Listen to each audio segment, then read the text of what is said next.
Breakdown.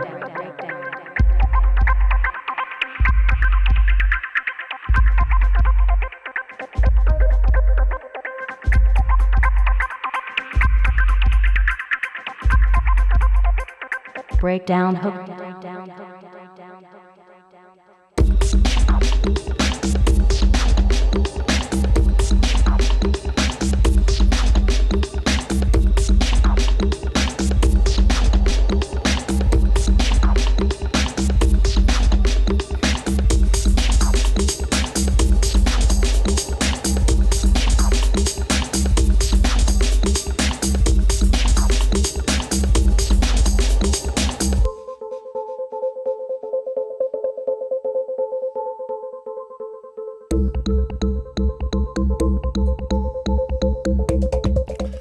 Good morning there, Fletcher. Just getting things fired up here. Hope you're having a wonderful morning. I hope you have some coffee. And if you're willing to engage, don't hesitate to throw in a request for a mic. Breakdown hook.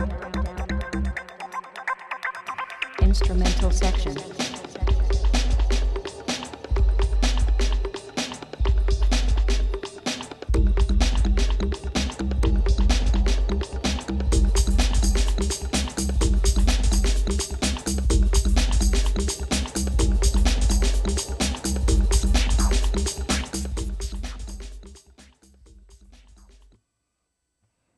Good morning, Mr. Fletcher. How you doing today? Good, man. Not doing much. I was supposed to be on the way to the doctor's office right now. My daughter broke her arm, Oof. but they called and canceled, and the doctor's sick or something. So Son of a gun. totally fine. She's not hurting really, so it's fine. Oh, she's a trooper. Yeah, she is. She was more like bummed about like having to go to the doctor and get a cast and all that stuff. The pain isn't the problem for the most part. Oh, that's wild. I would have. Yeah, I never broke a limb, so I don't know what it's like. Yeah, it's kind of all in your head, I guess. And I don't have any coffee. Maybe I should change that. Oof.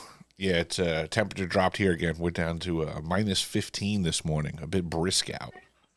Dude, it started snowing last night out of nowhere. I Oh, was wow. like, what is this, man? And then I go out this morning, walk downstairs, and it's there's like new snow on the ground. Yeah, we just stopped. We had a decent blow come through that over the course of a couple of days. We got about 16 to 18 inches. So my snow luge is coming out wonderfully this year.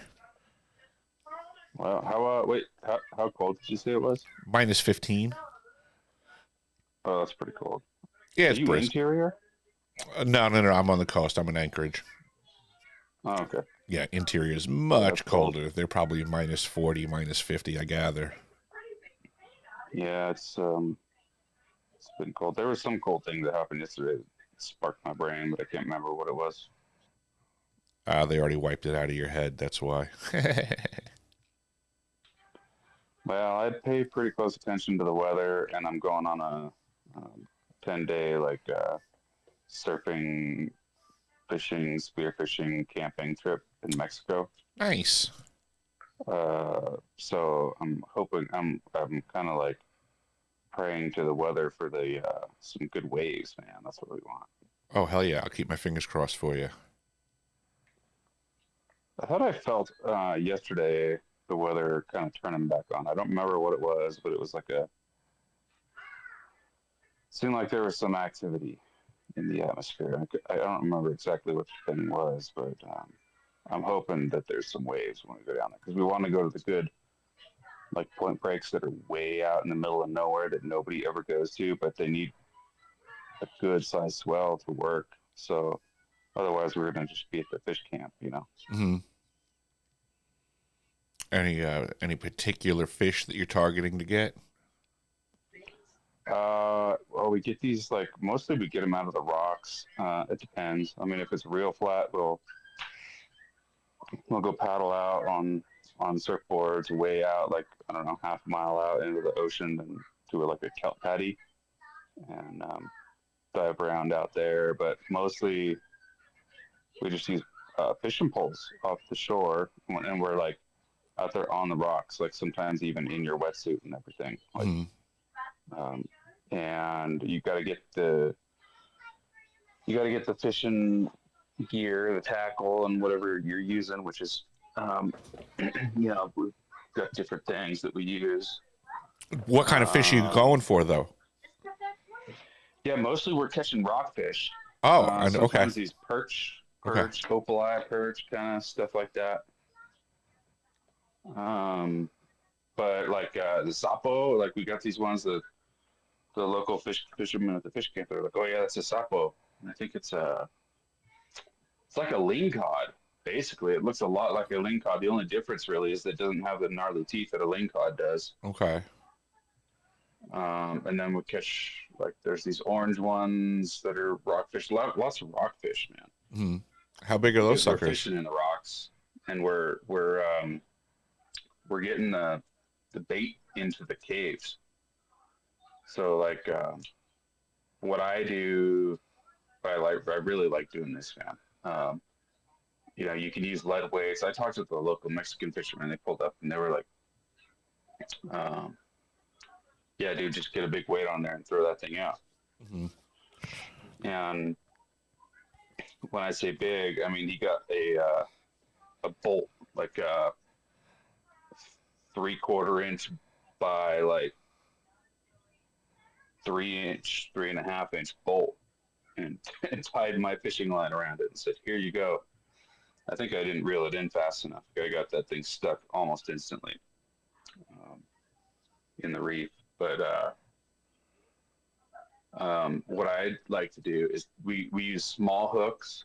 That was like one of the things that we latched onto that we learned over the years is really small hooks, dude. I'm using like a size 6 single,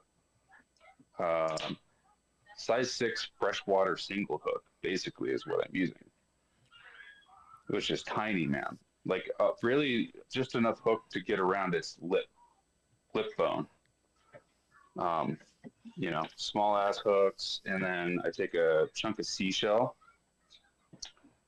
Like you find these different kind of shapes and chunks of seashell that I use as like a lure / protector of the hook to keep it from getting stuck. So I'll take a little chunk of seashell and an awl, like on my leather, and like a pointy sharp thing. I'll just grind a hole in it and put that right on the line, right above the hook. Throw some bait on the hook, like break open a mussel, and throw that on the hook. And then that little seashell chunk flows really well with the water and the current. So you take that little bait on a seashell hook and you throw it into these caves, and it just floats around in there, dude. And you pull lunkers out, man. Big old giant rockfish, dude. And those zappos, like the lingcod, they have blue meat. Huh. It's not red meat, it's not white meat, it's blue, dude. And their skin is like electric green blue. Super, super cool, man. Worked with this dude one time up. He was fishing up here in Alaska, doing surf casting. But he would utilize a drone to connect his hook end, and he would use the drone to bring that line way out, drop it in the water, and then pull it all the way back in. And apparently, that's a very helpful technique. Yep. Yeah, I've heard of that. They've actually one of the buddies was doing that at one point on the trip, on one of the trips. Yeah, we do pretty well just climbing around in the rocks, man. And like figure out where the water's flowing, where the current is like flowing through these rock tunnels and rock caves. Just throw it in there, man. That's what I do. Nice. You got some interesting stuff that I'm catching moving around the internet this morning. One of which is apparently in the NDAA for 2026, there's a line item for cognitive electromagnetic warfare to the tune of 44 million and change. And the person that originally posted it is a guy, Dr. Len Bear, and he did do a retraction of the original post with a follow-up that the term cognitive is apparently not necessarily, human mental cognition, but that it's alluding to, computing processes. But I still find it interesting regardless because, I don't know. To me, it's a fine line right there when someone's saying that it can do one thing but not the other. I don't know. It just it's a slippery slope if you ask me on that topic. Well, I don't think it's the subject or any of that stuff that's the important part. It's the fact that they're just getting money, man. Oh, Because, fair like, enough. Yeah, it's still. I just see it's rain. That's all I see with all that. What was it you said you see? A drain. Oh, a that's all drain. it's going Gotcha. down, swirling down Yes, the drain. for sure. Yeah, and then the other interesting thing that I just saw was Palmer Lucky from Andril made a comment about his belief that any corporation that's paying getting money from taxpayers should be accountable to the taxpayers, which I thought was an interesting position for him to operate from, because I'm sure he's draining plenty in his company, but almost calling for his company to be accountable, I thought was shocking, but fair.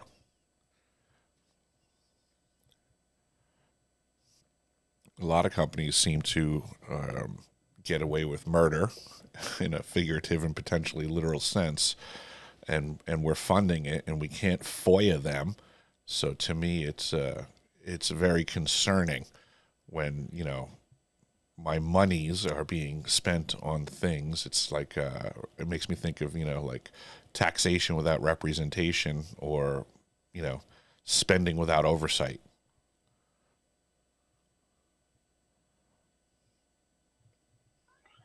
Yeah, I do have some thoughts on that. Go for my it. daughter's talking to me right now. Oh, so, go for it. Yeah, she's got a broken arm. She wins. Good morning, everybody else She's showing trying up to into show the me a snowman that she drew for me. Oh, there you go. Is it a round snowman or a flat earth snowman? Is it a snow pancake? Yeah, I mean, honestly, it looks kind of like Casper the Ghost, if I had to pick a shape. Fair enough. That works. Snow ghost. Yeah, so like I was thinking about this, like I don't know, there were like a lot of developments generally. But so I don't know if you, I was in a space last night listening as a group to the that new what's his name? Grush, David Grush. That guy. Okay. I had an interview with Megan Kelly, Okay. and so we were listening to that, and one of the sentiments it was funny, dude. It was a funny interview because it's like just a lot of calling out bullshit. But the sentiment that I came away with was like, okay, so some control has been lost on this whole. I don't know if you want to call it disclosure. There's probably other words that probably are better suited, but the whole subject in general, and like advanced stuff, and the whole thing with like the government hiding shit for many years, whatever it may be. And then there's this contrast that with like stuff being squirreled away into private organizations, institutions, and stuff like that, right? Mm-hmm. And the interesting thing this is the interesting thought that I had. I was like, okay, so the government, like, let's say the government is losing their shit, losing their control, Mm-hmm. losing their grip on the whole thing, and they're about to be annihilated. And let's say they decide to just do a controlled burn on the way out instead of fight, and then all the data, all the shit is lost. Um, we're totally screwed, except for the fact that they have offloaded a whole bunch of this stuff to private industry, and then this private industry is going to have to rebuild once the whole empire burns itself to the ground. So it was just a different perspective that it popped into my head, and I thought it was worth mentioning. Oh, fair enough. It's certainly an interesting perspective. I mean, I'm of the opinion that everything that we're watching is contrived and purposeful for motives I may not yet understand, and tactics being applied that I also may lack an appreciation for what they're attempting to do. But I only saw pieces of that Grush interview with Megyn Kelly, and of the parts that I saw, it just seemed to me, again, that we have, a narration going on, that they don't lack control of how this information's being disseminated, and they're following a very strict plan.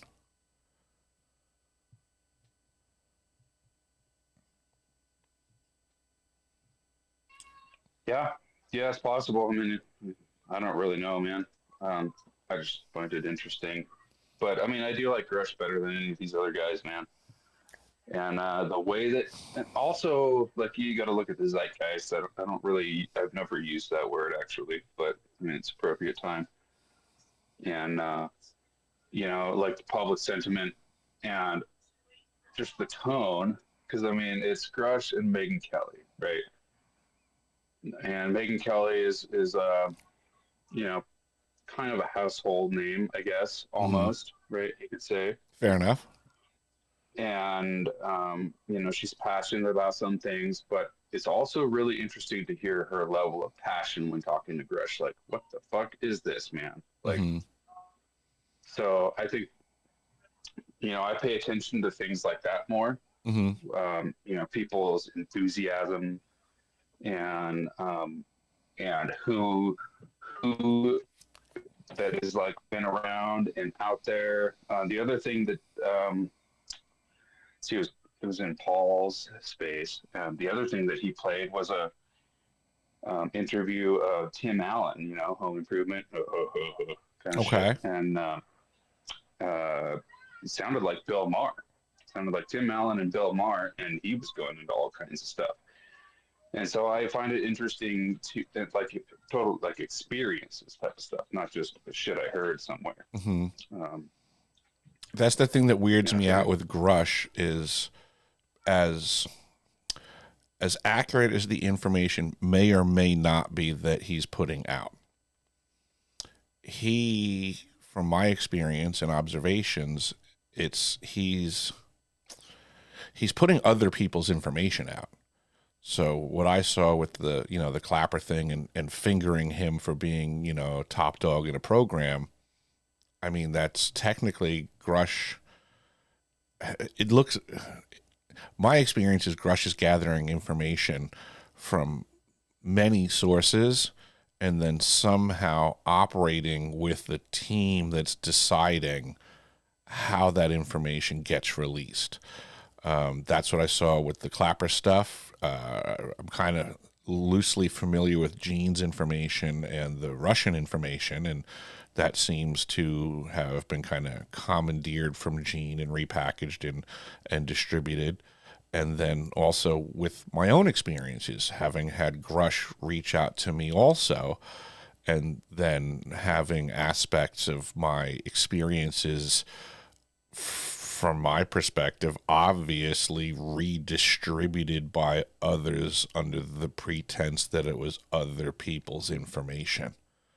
So what I'm seeing going on is a lot of fishing for info, netting it, and then controlling the distribution, which to me is now you know, it's a contrived activity, and from my perspective, certainly not genuine. Yeah.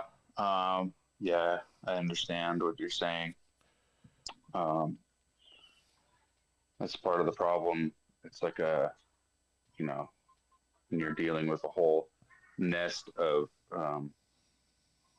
infestation, whatever you want to call it, like Yeah, however you want to picture it, my or pin down what exactly is going on. my suspicion is that there has obviously been, you know, an issue, as we were warned by, what was it, Eisenhower back in the day, beware the military-industrial complex.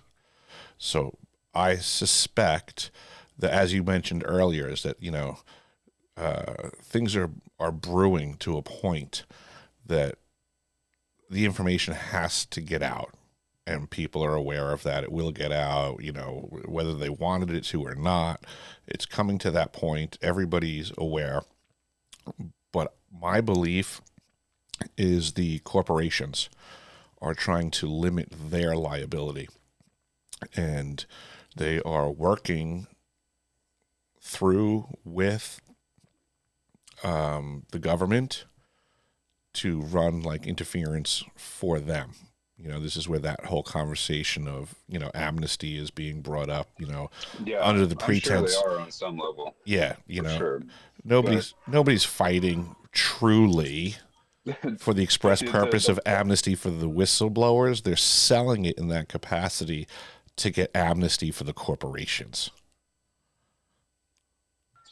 yeah, I for sure see that going on. The only thing that I was trying to convey is that, like, maybe if we're looking at these two things, right, like the government and the corporations, I still think it's entirely possible that the corporations are the lesser of the two evils. I'm not saying that's the case, or I'm not suggesting that at all, Mhm. because like it's entirely possible as well that that's where the evil originated from. Like, and evil maybe may not be the right word, but yeah. Anyway, Oh no, totally it's just understood. possible. Yeah, it is possible. I'm of the opinion that the corporations are the greater evil at this point. They're the factions that have the monopolized technology, that are operating with the least, if any, amount of oversight. So I suspect that those that have the technology, which is not the government, they're just clients, they purchase from the corporations. The corporations are at great liberty to have run with the tech far and wide, and without oversight. You know, if the public isn't aware of the existence of the technology, well, then it's unregulated. Like, in a way, they can do whatever they want with it as long as they make sure no one knows about it.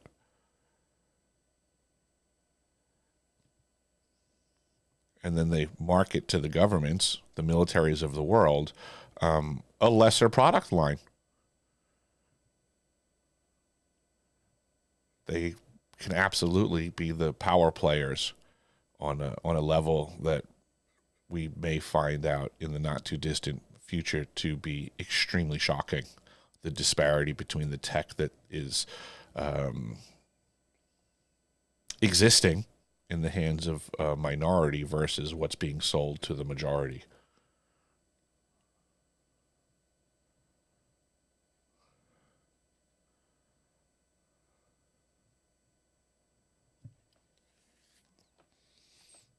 It seems to me the power play is in the monopolizing of the tech versus the mass distribution.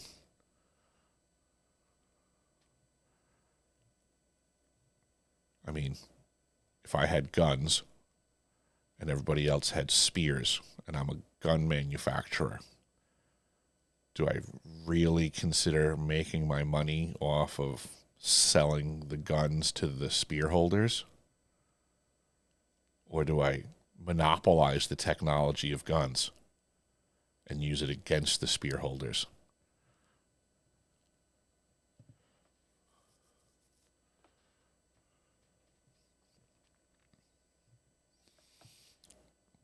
Inquiring minds want to know.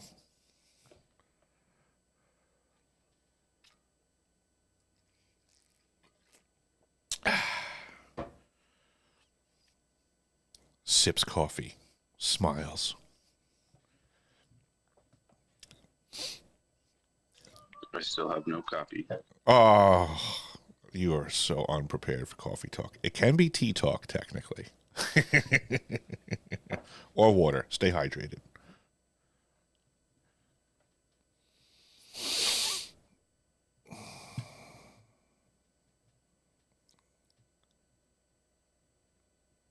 Yeah, $44 million towards cognitive electromagnetic warfare. That's interesting to me that it even is just showing up as a line item now by any definition, whatever it is. I don't believe that, this is the start of this conversation. To me, stuff like that is indicative of they want you to believe this is where the conversation started. So if you were ever to say, well, were you doing this back in, 2015? And they say, no, you could see right here in 2026 was the first time we invested in the conversation. It's a level of plausible deniability for previous activities.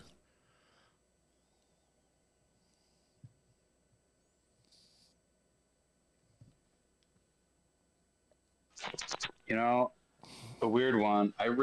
This was like in 2008, 9-ish. I ran into an article. It was like a mainstream news article that said, like, artificial intelligence is assisted in writing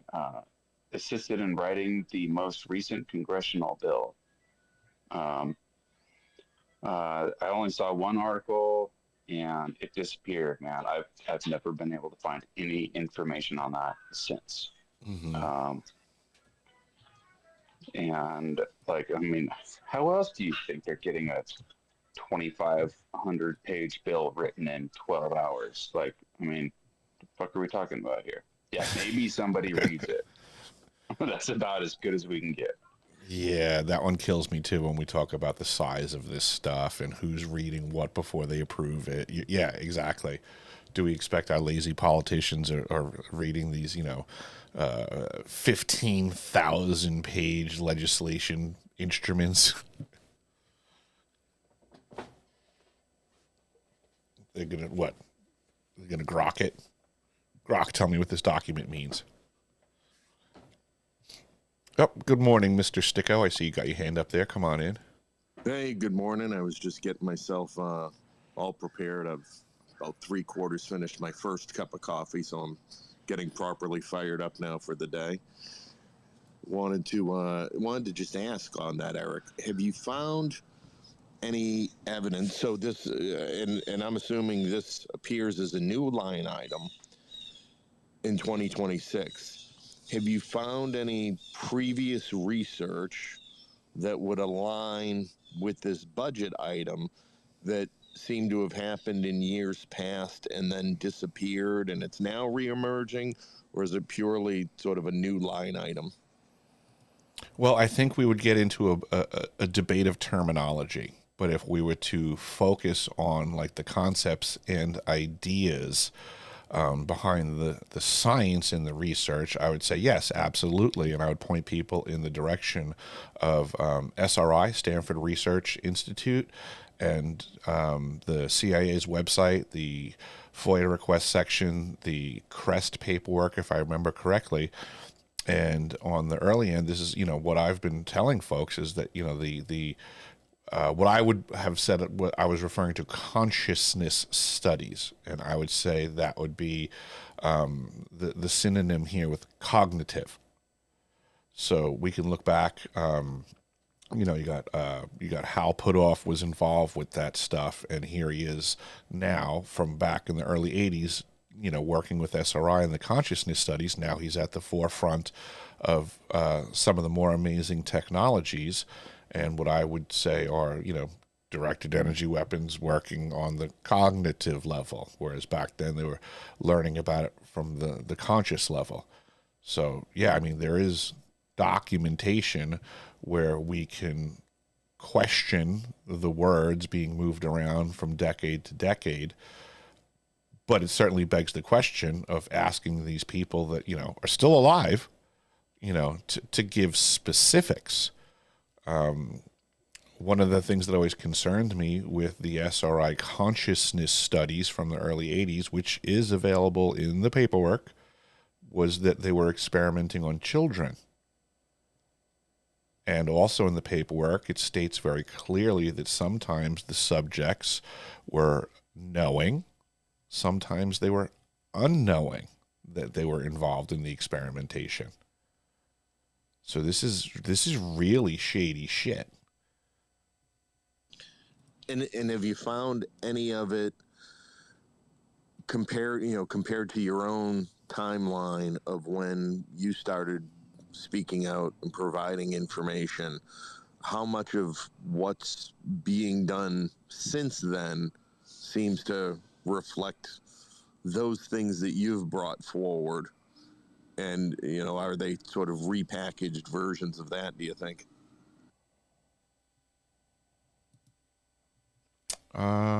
That's a great question. I'm trying to think. So you're talking about like in regards to like documentation, I gather?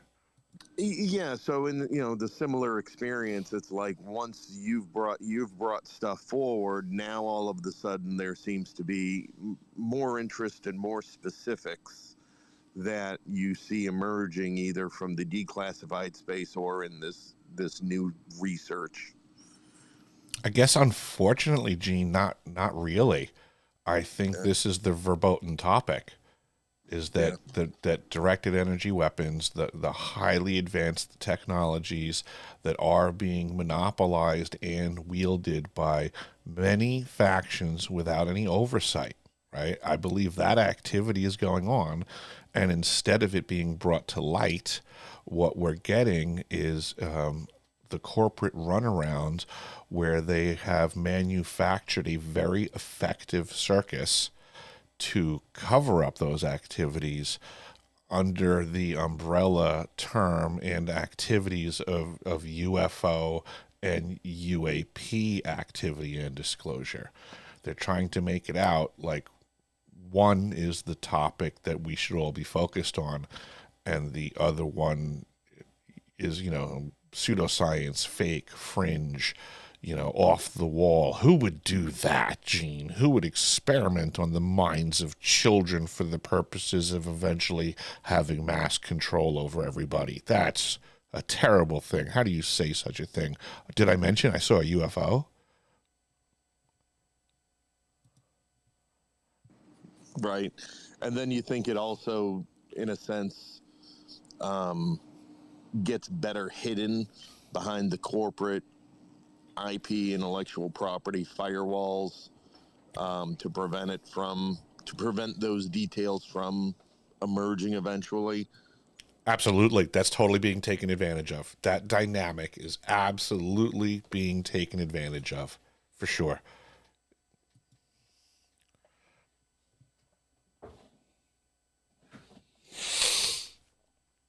Yeah, I've always thought that becomes even in any UFO UAP disclosure scenario, that becomes the next great firewall to overcome, that you can ask all the questions you want of the agencies, and you've laid it out perfectly, I think, in the past, that the US government is just a customer. And so then everything, if you try to trace back origins and dive deeper into the tech, you ultimately hit that IP firewall, and then you can wind up in decades of litigation trying to break through it, and you still don't get any answers. Yeah, absolutely. And unfortunately, I feel like, we the people that are striving to get the truth, and instead of barking up the tree of the government, we should be barking up the tree of the manufacturers. People should be protesting outside the doors of, Raytheon and Lockheed Martin and asking for the truth.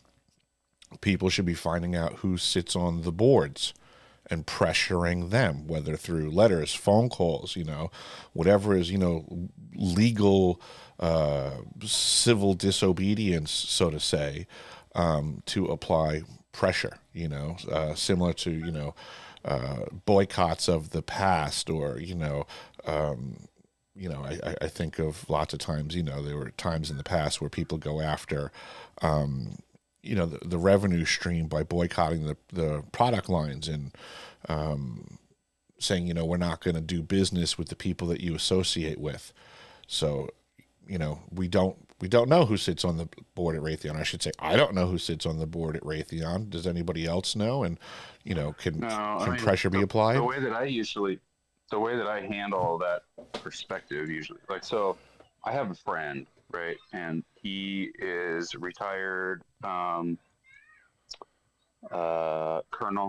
and like did contract stuff after retirement, like still working on stuff in Huntsville, and he, you know, like he's just a friend, right? Like it has nothing to do with anything, but you know, we just talk shit sometimes, and I find it fascinating. Like, you know, it seems to have an affinity towards Lockheed, right? Probably a family connection of some sort. But like, man, when those doors started falling off the 737s and whatever else happens with them, he was like, "Yeah, man, fuck Boeing. I don't know what they're doing, but fuck Boeing, man. They are on the shit list." Yeah, exactly. I mean, we just need to direct our energies in the right angle. You know, it's I as Gene pointed out, like I keep saying that, you know, the government's just the client. You know, you can't really get mad at the end user. You know, it's like all these people. I mean, theoretically, if you're against guns, like, you know, boycotting your neighbor's house who owns a gun is going to accomplish a lot less than, you know, going out to the Smith and Wesson factory and being like, guns are bad, okay? Yeah, you know, one of my contentions too, or, you know, positions that I think is underappreciated or underutilized, is the idea that in most of these cases, the American taxpayer has seed funded the research and development of the systems, which we then purchase.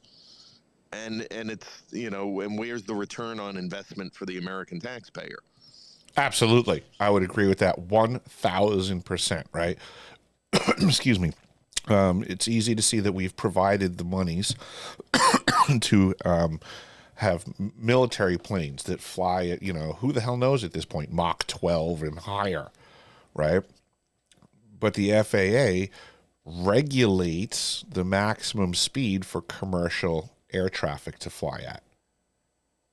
So how come we can't reap the benefit in commercial flight of Mach 12 activity? Yeah, I mean, and just, but, you know, just right across the board, and even if, you know, we go down the UAP issue, right? We've, you know, the DARPAs, the DIAs, however it is that they get their information, where they say, okay, we need to figure out how to get this specific configuration done. Contract goes out at the taxpayers pay for the research to be done. The research is done, and then they turn around and say, okay, now build it for us, and we fund that again. And, you know, I mean, it's in every wingding and widget that they wind up coming up with. And, you know, and at best, we get some sort of commercial technology that still comes out at a premium price, you know, whether it's sitting in our cell phone, and we get to pay another $1,000 for the benefit of whatever it is that we've gotten commercially. We don't get some of the benefits, like you just said, of the, you know, shortened travel times or whatnot, and there's no, you know, there's no return from the profits of the company for that initial seed investment. Absolutely. Yeah, I mean, I know a lot of people don't necessarily understand and or appreciate the way that we function up here in Alaska with what they call the permanent fund dividend, which is basically like the people of the state being business partners with the corporations that come up here and, for lack of a better term, are profiteering.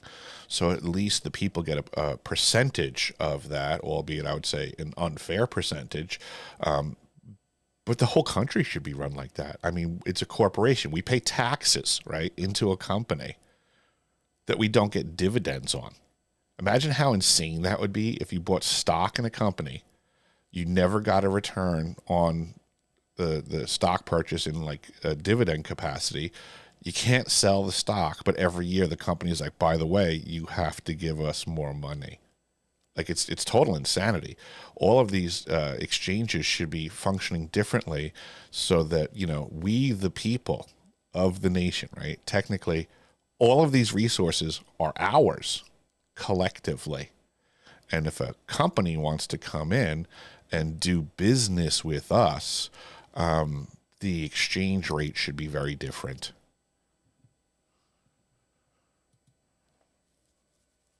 Yeah, I mean, I think that would be a brilliant political platform to run on. Honestly, if you want to talk about, you know, lowering debt and lowering taxes and all the rest of it. Like one of my understandings, and I could be wrong on the numbers, the companies, whatever, but I'm just throwing it out there for conversation, is my understanding is like the Nestle Corporation pays like a $75 a year permit to pull out like millions and millions and millions of gallons of water from the state of California that they then go sell to the people for profit to the tunes of, you know, millions and billions of dollars. Like that to me is a perfect example of how screwy things are.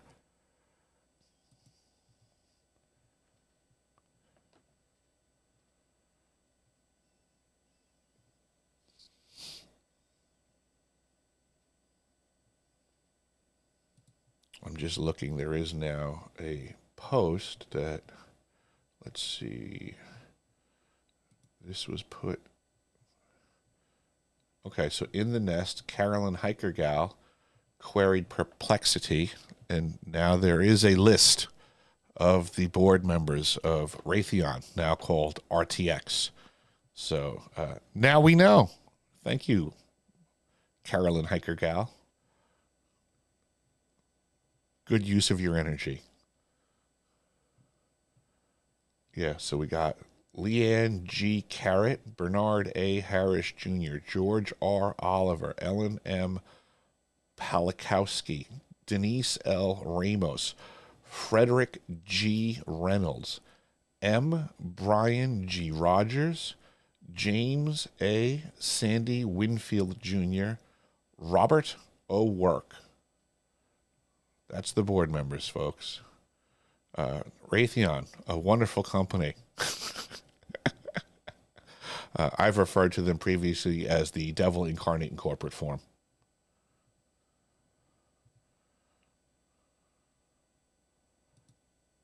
I do not like Raytheon, but I do like... So it was almost immediately after I gave my testimony in the skiffs in D.C. that Raytheon changed its name to RTX. And whether or not it had anything to do with my testimony, I will never officially know. But I, in my mind, take credit for that because it makes me happy. Because I do realize that that whole name change stuff, like, that costs them money, you know, to change their letterhead, to change their signs, to issue new business cards. So to me, I took credit for that in my mind because I wanted to feel like I cost them money.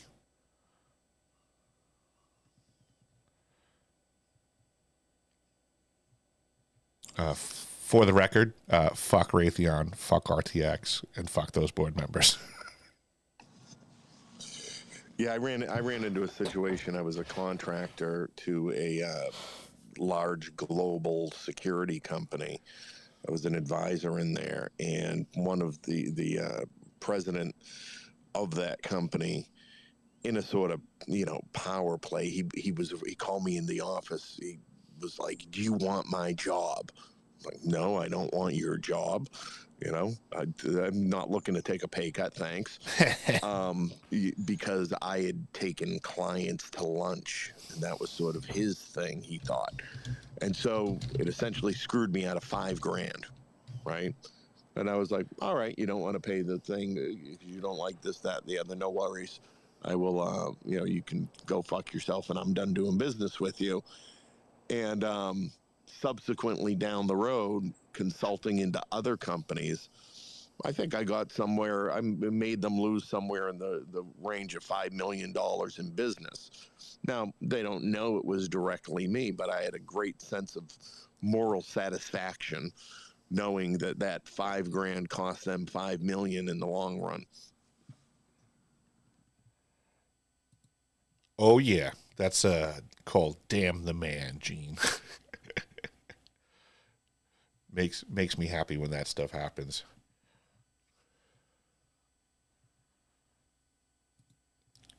I think I remember you saying about that dinner $5,000 story before where you took that hit. But yeah, it's funny how these companies in certain aspects will, lose $15 million in the blink of an eye for an error, but then, screw you out of $5,000.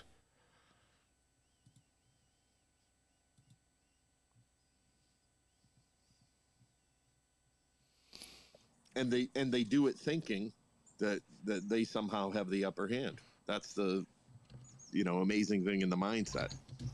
The Oh yeah. short-sightedness. Yes, absolutely. What I've learned is almost never do the white collar folks truly understand what's going on in the blue collar aspect of their company.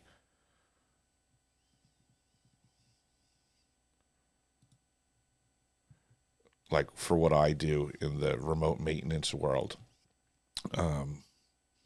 you can't even have a conversation with the office folks about what's going on in the field. They only understand paperwork. Right, you can talk to them all day long about how X amount of man hours and this was a big task. If you hand in one form that explains this disastrous thing that went on, they see one piece of paper. That's it. It's no big. It's one sheet of paper. But if you want them to appreciate the complexity of something, just give them lots of paperwork. They understand paperwork. They understand lots of paperwork means big problem. Get more departments involved. Then they know it's a big problem. If you just single-handedly save the day and, equate it to a sentence, they have no appreciation or understanding what occurred. So you gotta bury them in paperwork so that they comprehend the severity of a situation sometimes.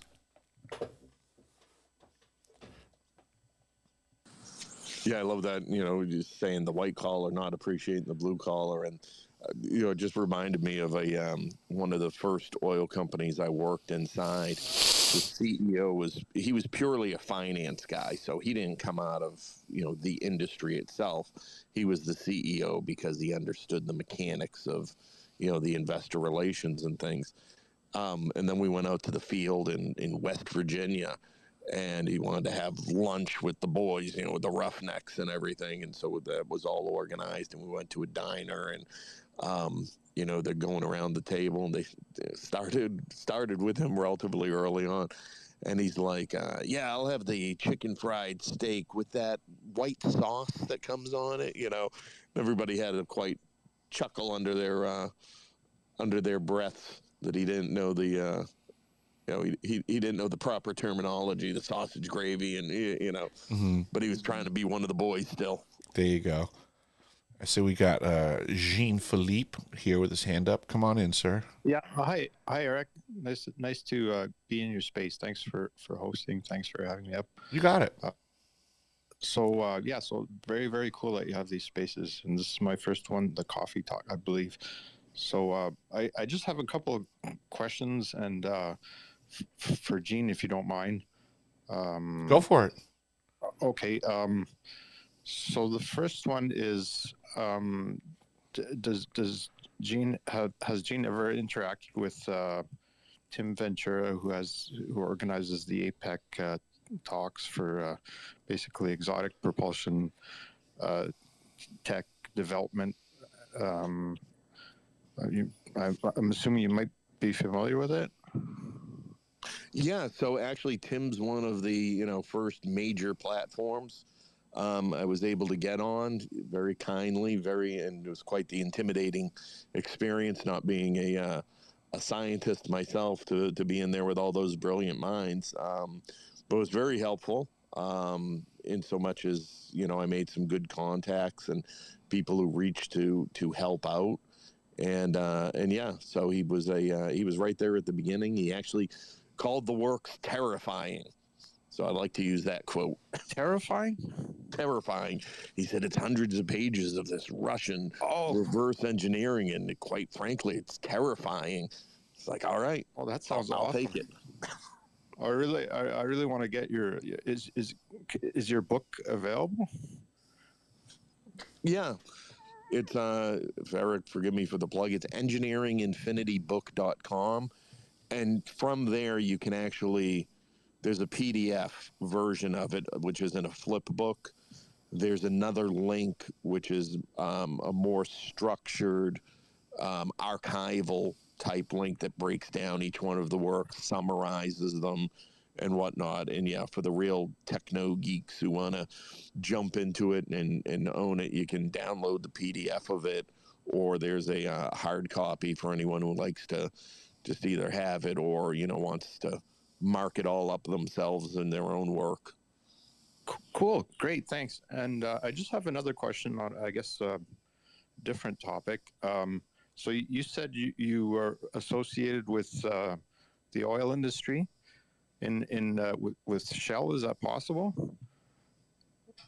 Yeah, correct. I worked, so I was an Intel contractor and I worked 6 years inside Shell, 2 years in the U.S., working on U.S. focused policy and implementation of a lot of the Maritime Security Act and chemical security legislation that fell out of 9/11. And then I spent 4 years at the headquarters in The Hague, sort of again doing the same thing but standardizing it across the corporation, um, and in all the various countries. So I had a country of 40, a portfolio of 40 countries specifically that I Wow. was focused on.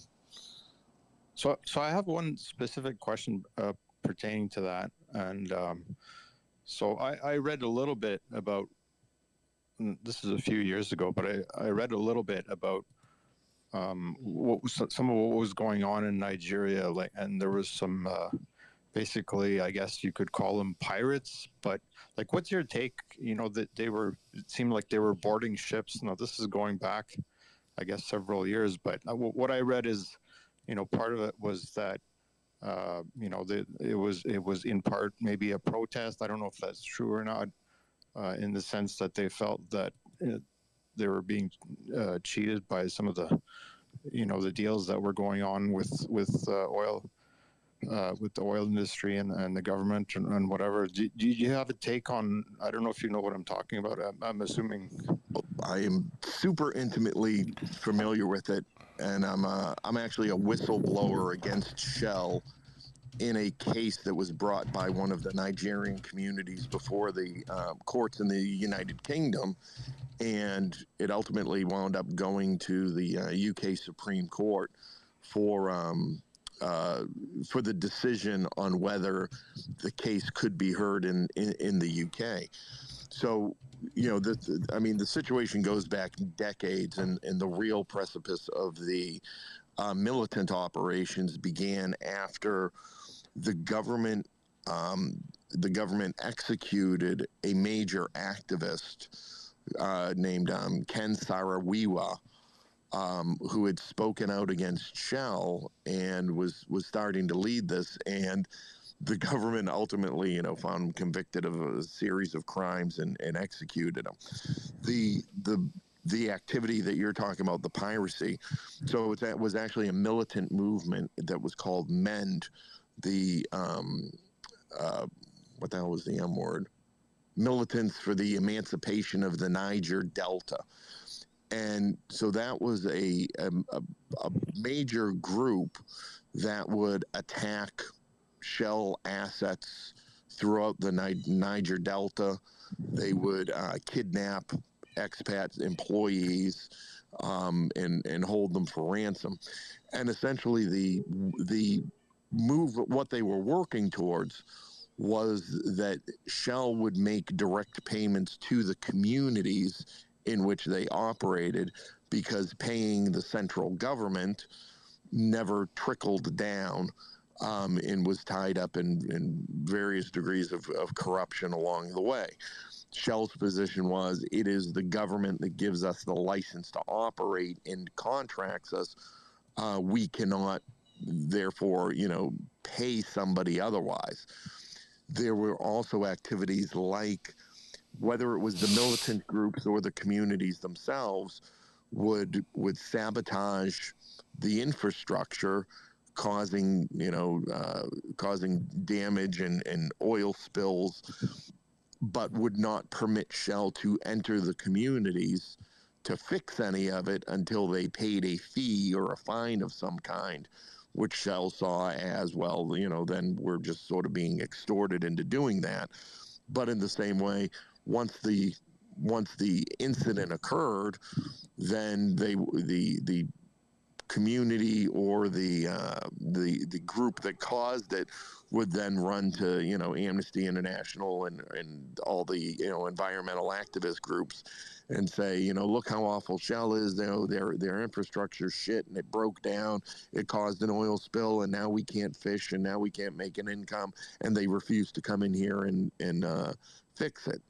So there were varying degrees of, let's say, truth to both sides of those arguments, depending on the circumstances they happened in.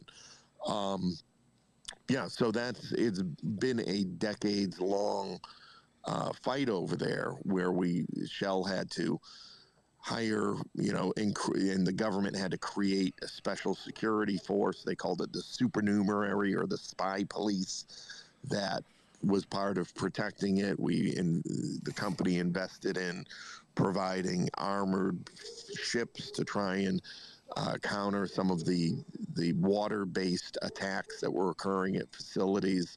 I was there under attack several times. I kind of got away from some kidnapping attempts myself. But it goes, from the Niger Delta all the way, offshore to the platforms. You would have the militants attacking those platforms as well. Great. Thank you for those insights, because, those kinds of insider knowledge, that's kind of hard to get. Thank you very much.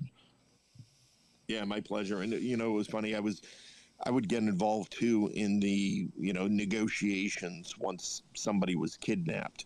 And, and generally, for those that don't know, major corporations, they do have a degree of kidnap and ransom insurance. There's only a few insiders who know that those policies exist, that, what the limits are and all the rest of it. And so when there is a corporate kidnapping situation, it's generally the insurance company, usually Lloyd's of London, that sends in the negotiator. And what they're really negotiating is is that the lowest payout based upon the max payout. So it's a interesting dynamic to be sitting there. But then once we do get the individual back, and you debrief them and try to get intel out of them, what was always consistent was the thing they usually feared most was that the Nigerian military was going to try and rescue them, because of the known incompetency of the military. And you were more likely to be killed by the military trying to rescue you than the militants themselves. Jeez. We got Fletcher with his hand up here too. Go for it, Fletcher. Oh yeah, Gene. Have you read or heard described the Confessions of an Economic Hitman? Fascinating book. After you mentioning your time doing the Shell stuff, it kind of sounds like maybe that might be something similar. Yeah, no, I haven't heard of that. That sounds fascinating. I'm going to look it up. Oh, dude, you got to read it, man. It's one. Gene, you're going to love that one. Oh, you might have your mind blown up, and you'd be like, wait a second, I worked for that? I've had that happen to me before. Yeah, no, I just, the only book I ever wanted to write was about my experience, and I just finally did it and released it back in December. So it's called Unconventional, a true story of oil, intelligence, and consequence. And so I break down, what I call it the apparatus that you sort of get sucked into, and the idea that first job I took sitting in a bar with an old roughneck, and he's like, so what's next for you? And I'm like, oh man, I'm just coming in, I'm making my killing, and then I just want to go home and live my nice quiet life I had intended on when I left the military. And he laughed at me, and he's like, yeah, 20 years from now you're going to be looking at yourself in a mirror and God knows where, still saying the same thing. And then, 20 years on, looking at myself in the mirror one morning, I was like, oh my God, RH was right. What have I become? Right. What have I, oh my God, what am I, how did this happen?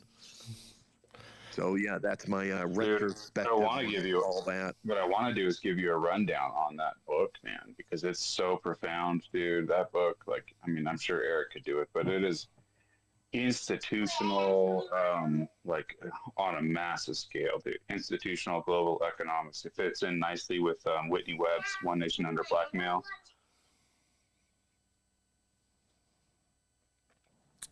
Yeah, no, that sounds, I'm looking it up right now. It's nice when you come across a book that blows your mind. There's a couple volumes, I think. There's the title is called Confessions of an Economic Hitman, but there's, I think, a couple different versions. I don't know if I think I read two of them. I don't know, I can't remember, but it's all good stuff, man. Like that is a glimpse inside the machinery for sure. Well, there's the CIA redacted version, which explains why we need to do all of these things.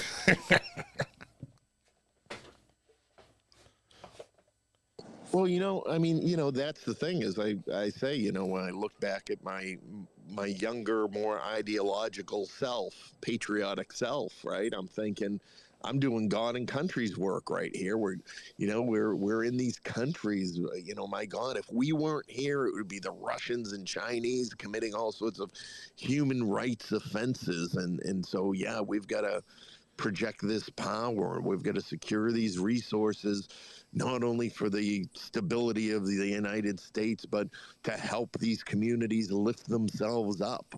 And then you get to a point and you're like, yeah, none of that shit's happening. I was just thinking, Gene, how did it feel to be developed as an asset like that? It's funny.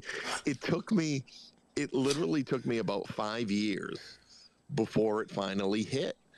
And, it was things like my first wife, who, to this day, we're still, very close and everything. But, I remember her saying, she's like, Gene's the luckiest fucker in the world. He never has to interview for a job.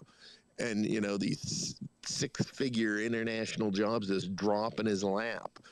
And I'm like, yeah, that is kind of weird, huh? I've never interviewed for a job. It's always been, and then I was like, well, yeah, so how did I get this? Oh, that was through so-and-so. Oh, and so-and-so knew so-and-so, and these, and I was like, oh my God, I was developed. Yep. Move passed along like a baton. Yeah. Yeah. And then I was like, oh, now I get it. And then when I started telling the people that, I was working that were the puppet masters, I was like, hey, was I? And they're like, well, yeah, it fucking took you long enough. I'm like, oh, thanks. Gene, you ever see the Chappelle Show?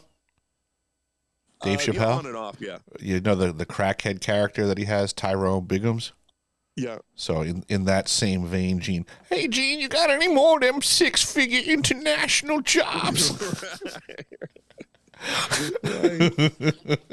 I could sure use some of them 6-figure international jobs. You like it? You like it? Yeah. First one was free. Yeah, exactly. Yeah. Well, you're doing really good. I have a friend I want you to meet for lunch. Free beer tomorrow. Mm-hmm. It's funny you put it that way, Gene. It's like, that's how I felt like with my jobs on Long Island. is that people were hunting me down to work for them. I didn't have to look for work. I didn't have to fill out applications. It was just more like, hey, we got a spot for you. Yeah, I mean, it was always like, hey, we got your name from so and so, and we've got this opportunity, and we want to talk to you about it. Can we fly you down for lunch? Like, yeah, you want to fly me? I'll fly fucking anywhere to eat, sure. And spend a day, and it was always just sort of a personality fit, I guess. And that's always been the extent, just but it's never been filling out. It was never filling out applications and sitting in the room waiting for somebody to come see me. And yeah, now that I think about it, actually, I've been flown here in the state. I got flown out to Dutch Harbor one time because they wanted to just show me the operation before we even had a conversation. And I even told them, I said, there's a low probability of me taking this job. And they're like, no, just please come look. It's okay. yeah. And then another time I was working up in Barrow, and they, I told them, I'm currently on a contract. Like, I can't come see you. And they're like, well, we'll fly a guy up to talk to you. And I was like, really? By all means. Yeah, and then your view on, and I remember even at one point, I was like, I'm just gonna I'm gonna apply to these other jobs, and there was something close to where my kids were, and it was like a medical industry thing, and they were like, the guy was very honest. He's like, this is like a lot tamer than what you're used to, what you've experienced and what you're used to in your background. So, almost the overqualified, kind of pitch. But, not even so much that. He's like, you're just going to get bored really easy. And I'm like, yes, boring is exactly what I'm looking for. Mm-hmm. And they're like, no, thanks, but no thanks. I was like, no, please. Right. Yeah, I could use a high-paying, boring job right now. Yeah, right. That sounds awesome. Fletcher, looks like you got your hand up again. Fire away. Oh, no, my hand's broken. Hold on, let me try and put it up and down again and see if that fixes it. Oh, No Grider's worries. here. I like We got Grider. Grider here with his hand up. Fire away, Grider. Hey Eric, how you doing? Hey Gene, hey Fletch, hey Jean Philippe. Gene, have you seen your father-in-law's mail.ru social media profile? Like, have you seen that page before? No, I came across it when I was mill.ru. looking in.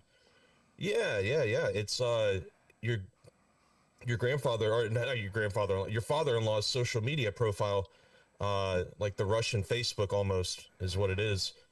No. And he was pretty active on it. What? So mail, MAIL. Yeah, man, I'll post a link to it down in the comments.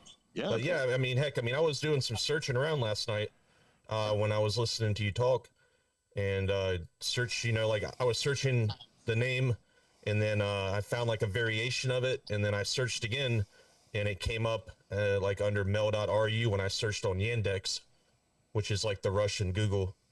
But yeah, it popped up, and he was really, really active on this, and he's got a lot of comments, and he was posting a lot of stuff.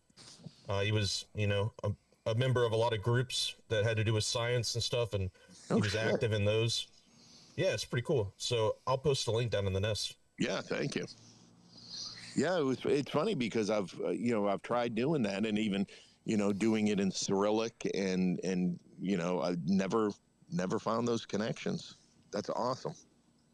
I wonder if he's got pictures from his plumbing companies he worked for, Gene. Yeah. You just want to see that pipe.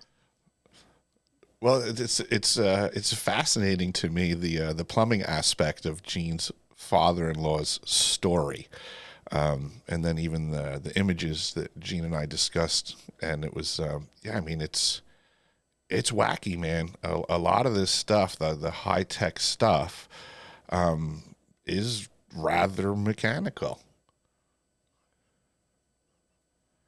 I mean, we have AC electricity. right? We all reap the benefit of that phenomena. Our whole world is based on that, basically. But an AC generator, motor, whatever you want to call it, it's a mechanical thing. When you said AC, that brings up a whole nother. This is a very interesting one. So one of my favorite books is called Salt by Mark Kurlansky, and I think I might have brought this up before, but salt is very integral, or at least it was at some point. I'm sure it still is. I know it is because I drink electrolytes. Very important. But refrigeration wasn't really a thing until like pretty much like World War II, even like late post World War II. Refrigeration did not exist. Like the best we had was Napoleon's canning techniques, pasteurization and stuff like that. And it's just not the same, man. So like this is a big societal crux that we have been like this is leveraged over us. That like this is the only reason why I have any form of like spare power in my house in case the power goes out, is to keep the refrigerator running. The refrigerators and the freezer, because food preservation is super, super, super important. And yeah, dude, that stuff is new, man. Like, you want to talk about UFOs? Fucking throw in a refrigerator too, because that's very important in the conversation.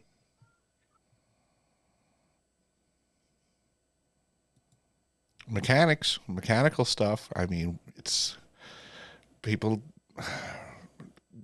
We've become very white collar oriented, as if those are the important jobs.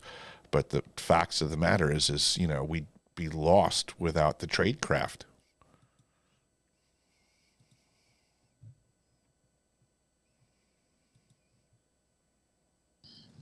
Hey, I just want to shout out real quick, Ryder. Thanks so much. He's got everything posted there too. He's got all the documents posted there. That is amazing. And there's a couple of people. I see somebody continues to post on his account here, so I think I'm going to have Nat chase that person down and see what their relationship was. I'll have her go through that. So thank you once more. This is amazing. Yeah, man. So I went through it. I mean, not completely, but went through most of the images and then the comments and stuff. And he had a pretty active community of people that were supporting him. And he had a couple of posts where he kind of voiced some paranoia for like the U.S. government, which I thought was kind of interesting. It added a little bit of kind of helped me understand his character a little bit. Where he was very, very loyal to like like he was very, very loyal to his homeland, right? He was Yep. He was a Russian through and through, and just super fascinating to see just how even a man like him was thinking that commenters were possible State Department people from the U.S. Trying to spy on him, and just but then seeing his fellow Russians praising him for the work that he was doing was just it's really, really cool. It's super fascinating. And like I said, I mean, he was really active. I mean, he's a member of almost 2,500 groups, and he's got his own group that he was in charge of that he started. It should be the first one if you click on like the groups tab, and it'll be the first one. That's the one that he started, and it's like a physics group, and it's still active as best I can tell. So you're welcome. Yeah, that is absolutely amazing. And it's funny because I just started, my wife, Natalia, his daughter. So she's, we're like, why did he send this stuff, when he did, and da-da-da. And what I started finding just over the last few days was like in 2018, Putin started going after scientists who had previously been involved in the same domains of research, and that in the mid 2000s they were authorized to go do speaking engagements and publish papers, and they could go to conferences and all of that. And Putin goes back. It was like, oh yeah, when you did that, that was actually treason, and he started putting these 70-year-old guys in jail. And so I wondered, that started making us wonder. I was talking to her late last night. She kind of knew he wasn't keen on Putin and things Putin was doing. And I'm like, I wonder if he felt like he was under risk and that's why he sent them off finally. Seeing now that he published them here in his social media profile.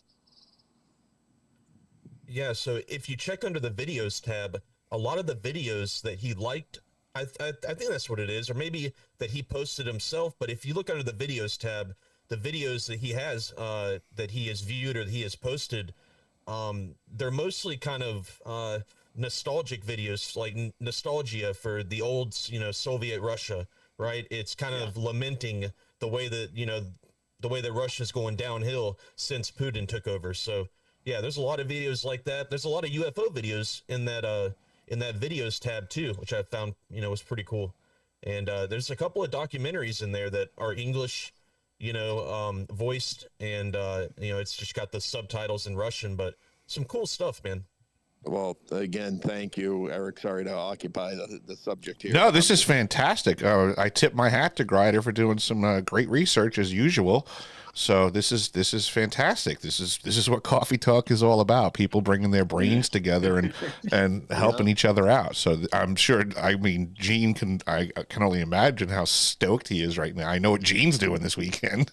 This weekend, Dude. forget it. My calendar's clear. This is my fucking life now. Going through this. I just got to grab, Natalia's attention to. I guess I can, try and use the Google Translate and whatnot. Otherwise, I have no, man, just plug them into Notebook LM. Like, Yeah. do you have? I do. Do you use Notebook LM? Yeah, I same do. here. Love it. Do you have the Google Ultra, or do you just have Pro? I think I've got the Ultra version on one of my accounts. Yeah, same here. And that, like, if you plug it into the Ultra Notebook version, if you plug it into the Notebook LM on an account that has Ultra, then it'll translate everything for you. And I actually did that last night when I was sitting there listening to you guys talk. I plugged in all the images and it translated everything, and it's pretty cool. Yeah, pretty cool, man. All right. Well, Actually, I mean, I can go on and share that notebook. I'll share it down below. Yeah, great. In case you want to take a look. Yeah, that's why you've made my dream come true. I got to tell you, because that was my whole thing. I'm like, let's put this shit out there and see if anyone can help figure it out. And I'm just almost in tears. Thank you. Dude, this is beautiful, man. This is the thing is like both you, Eric and Grider, both get all kinds of shit for their personality, right? Like, I'm just being honest. I don't care what you think, and you honestly probably don't care what I think. Maybe Grider does, but Eric's probably too old to give a shit. But it's so fucking cool and beautiful to see,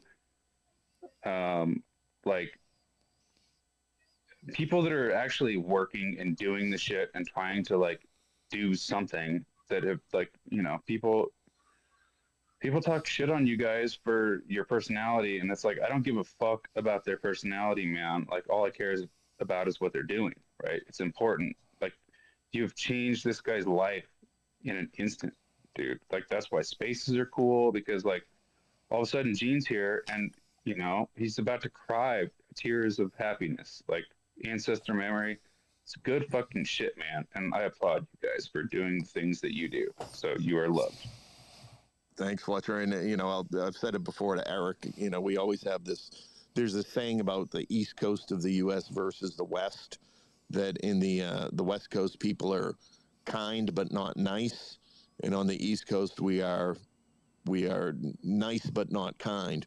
So in the same way, I would easily accept Eric being like, "Hey, Gene, well, you're a dumbass, but here you go. Why didn't you find this already, dumbass?" But he would have, done the work and put it out there for me. Yeah, thanks for the kind words, Fletcher. I do appreciate that. I mean, I appreciate I'm not everybody's cup of tea, but even in that vein, like I've said to people before, like if the truth hypothetically, if the truth came from the biggest asshole on the planet, how many people wouldn't accept the truth just because the guy happens to be an asshole? Like both things can be accurate, but what are you going to do? You know, hate the messenger and ignore the message. Like, this is one of the biggest problems we have in the world. You know, everything we see on the internet as of late is way more about, you know, character assassination and attacking the messenger versus engaging the message.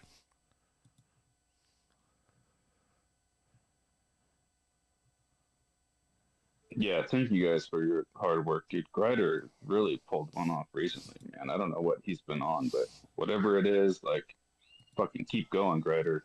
Like, don't get sad and don't take anything personal, man, because, like, you're doing good shit, man. That's what matters. It's like the work that matters, not what people think about it.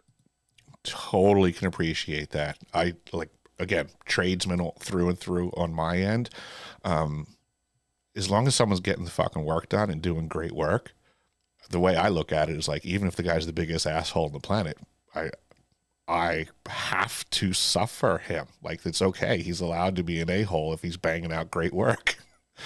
Gene's got his hand up. Go ahead, Gene.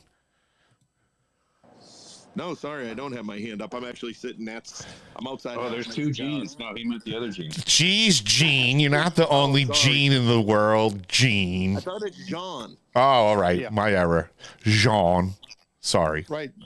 So at one point, like, I reached out to Tim Ventura to ask him, like, if he'd be willing to do a space, you know, and he said, yeah, I'd like to do it, but that was a few months ago and he's really busy, but I'm guessing maybe he's always going to be busy, but I'm thinking maybe I could try again, you know, some point in the future. And I don't know, maybe I don't know if anyone here would be interested in attending that, you know, and it would focus on, you know, the decades-long work that he's done in interviewing anti-gravity and other exotic phenomena research, you know, Falcon Space and Flux Space and all these little startups investigating gravity modification and so on, and psi phenomena and stuff. So would you guys be interested in like participating in such a space?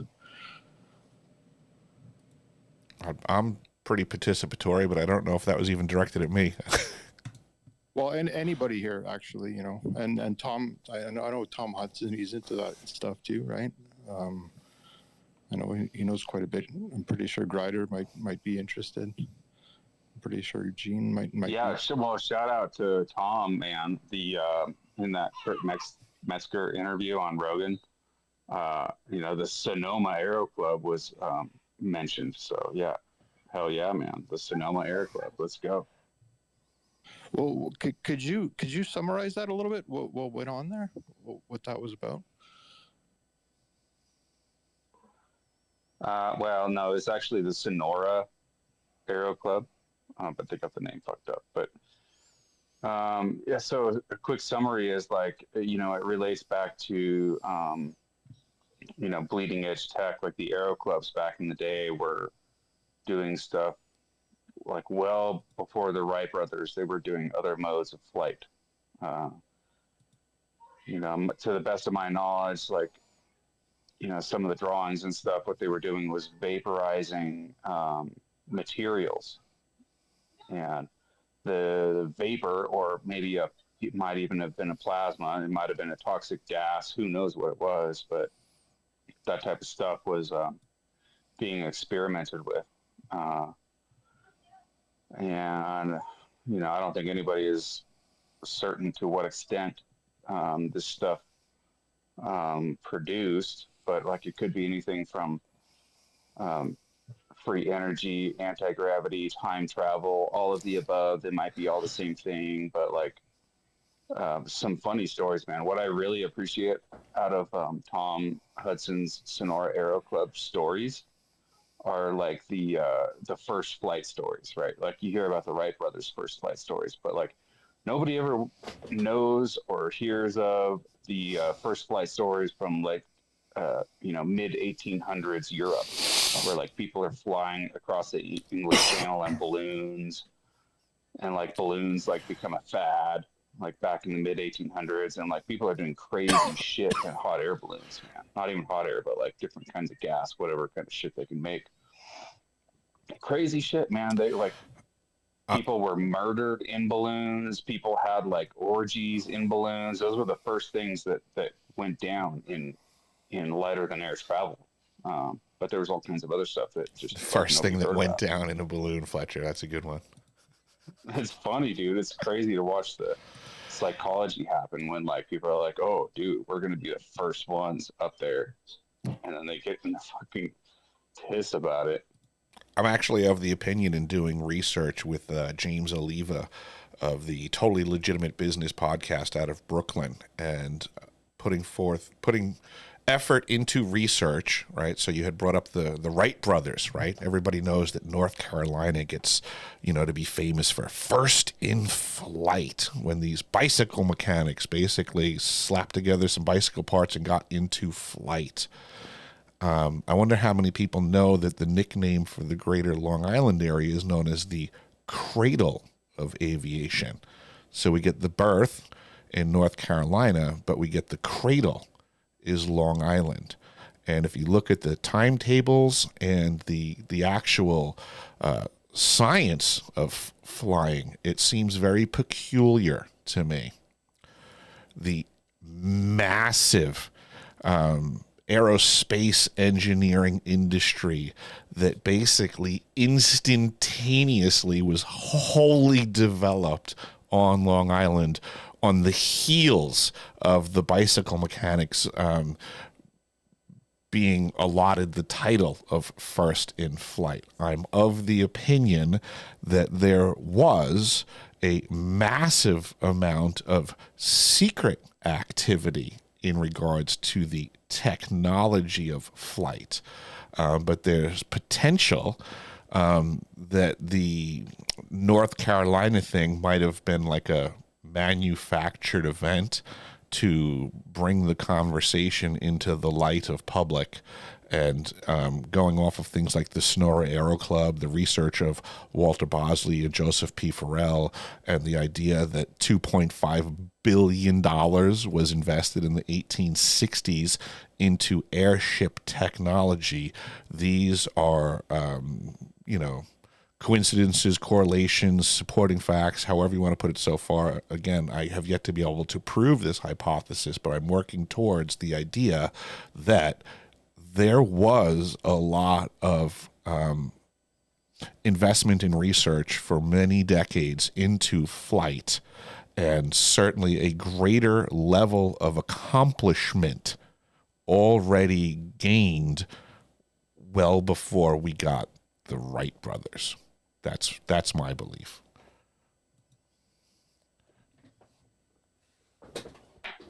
When was the Empire State Building built? Because, like, I mean, that was the whole point, right? So we can tie our, like, we can dock up there, right? Yeah, And like lightning and tying off stuff can zeppelins be and just stuff like that was, that was a wild idea.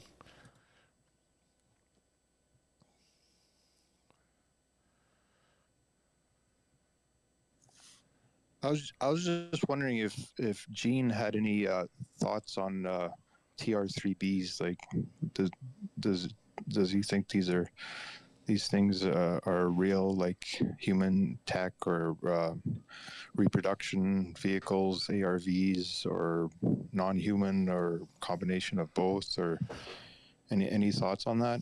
Or anyone else have thoughts on that? Yeah, I can real quick. So you talk about the triangles, correct? Yeah. Yeah, so I would say the best resource on that available is on an account here on X that's titled Whistling Mike. And he is he's a gentleman from Kansas who back in the early 2000s began spotting these craft. And unfortunately for the designers of the craft, he's got an aerospace engineering background. His family, they are sort of in the business. I think his dad even worked for NASA at some point. And he started being able to track these craft. He recovered materials that fell from the crafts during a point. I guess he kind What of kind of looked at. materials? Was that like melted fiber optics by any chance? So yeah, I don't. You'd have to sort of listen to his stuff to understand it fully. But what he did was him and his team were able to quote unquote, reverse engineer or, engineer or examine the materials. And then he went to the government and he wound up in skiffs. He wound up with Arrow. Tim Phillips has recently started indirectly talking about him because he said, oh, there's a guy who was trying to extort us. And it was more that this guy, invested like $1 million to understand what this material was. And he says that it essentially, he's from his study, he's able to identify and track stealth technologies. So what he's discovered is essentially nullified anything to do with stealth. And he's like, so he said to the government, hey, you want to give me a contract, I will help you understand all of this. And Phillips has sort of framed that as an extortion attempt, but he's been followed and communicated with by the Russians, the Chinese, and he's kind of in this holding pattern where I think it was Senator Rhodes, who was like, yeah, we got to get you these contracts, but there's no contract vehicle for him, and he doesn't want to patent anything because I guess Rounds wants it under invention secrecy. He obviously doesn't want that, so there's a lot of back and forth. But I have not seen, so he has photos and videos of the craft I have not seen. I have seen photos he shared of the material, which means nothing to me. But, he is, so his thing is these are definitely, U.S. made, that it's probably even what Dylan Borland has seen and Jeff Nucciatelli has seen, because based on some of the tracking of these things he's been able to do across the country. He predicted the Langley drone incident before it happened, and when it happened, they called him back to the SSCI, the Senate Subcommittee on Intelligence, as it was going on. So super interesting guy, a lot of information, but he doesn't necessarily get into the origins of it, or he gets into the tech of it being U.S., and he certainly, is open to the idea the origins of it may be NHI or whatever, but it's sort of, he doesn't have any proof of that, so he doesn't really go down that rabbit hole too deep. Yeah, and there's an interview I go ahead. did with him on my account. Sorry. No worries. I just thought you were done there, and I'll just add to it that I'm of the opinion that 99.9% of the stuff that's being observed and called UFOs is just simply man-made, and whether the origins were off-world, in-world, or just ancient, what we're seeing contemporarily is man-made tech. It's monopolized and being wielded by factions that are operating without oversight.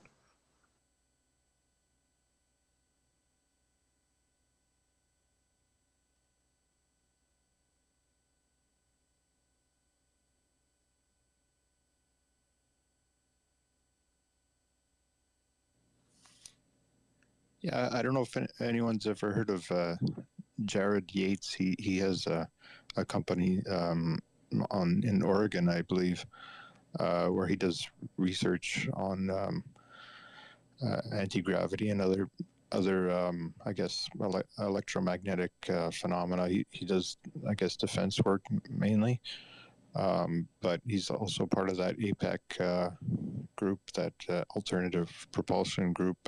He was in his space with Mark Sokol. He doesn't work directly with Mark Sokol, but they're both in this group, and he has a video where he puts forth some theories of how the TR-3B might might be working, some of the physics, but it's pretty speculative. But he thinks that maybe the development of these things has something to do with STI technology, which was spurred on by Edward Teller, back in the 80s. And so I don't know, there's stories about Teller talking to Reagan saying we have to make some sort of planetary defense against hostile forces from, that would be NHI. I can't really speak to that, but anyway, so yeah, Jared Yates. Yeah, Jared's a super resource. He was one of the first who grabbed onto my father-in-law's work. In fact, the Falcon Space guys have it. I just recently, last month, December, went and visited Falcon Space, met Mark. He showed me a bunch of stuff. Went to dinner, and he says, yeah, there are even things from my father-in-law's work that the quote was that are informing areas that they are actively invested in or heavily invested in. So yeah, great group of guys.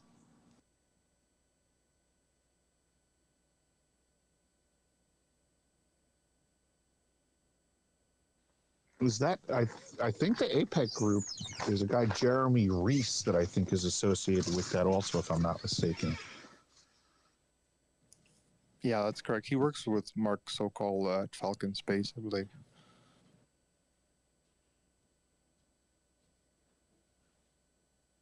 Isn't that the group that Jesse Michaels snubbed for that $50,000 prize money for proving stuff? Yeah, they built a test apparatus to to test if the Biefeld-Brown effect would work in a deep vacuum, and so apparently they built this thing. There's videos of this thing going around in this vacuum chamber, and so then I guess Mark felt that he should be entitled to the prize, right? But I guess maybe it never came through.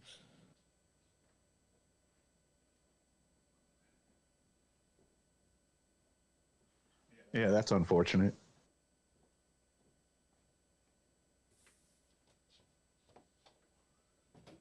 I was wondering, has your father and Gene, do you think there's any chance that your father-in-law might have interacted with Eugene Podkletnov in Finland?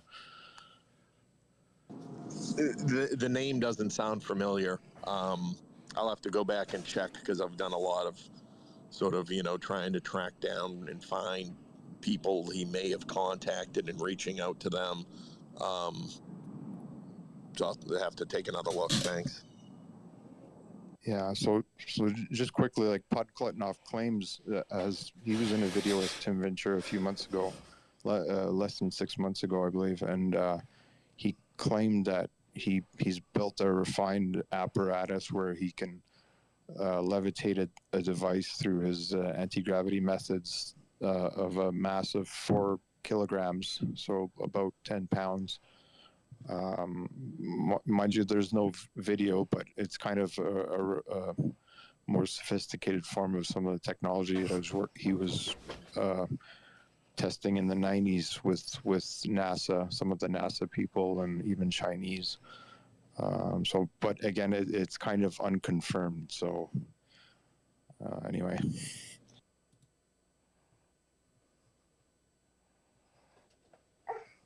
The more unconfirmed, the better, as far as I'm concerned.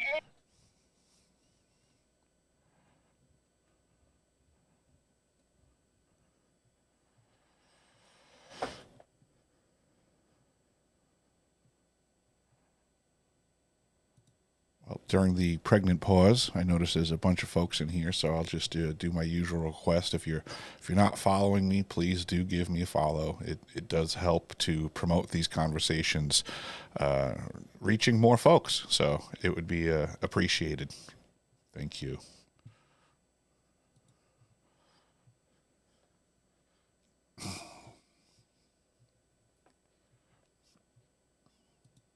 And by all means, don't hesitate to check out deciphering.tv.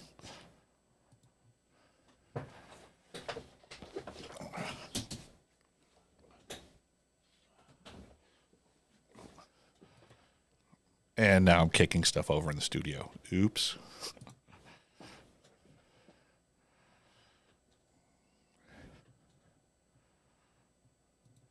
Yeah, it's wild. I like to hear that guy was not looking to patent it and therefore succumb to all the restraints that come with that activity.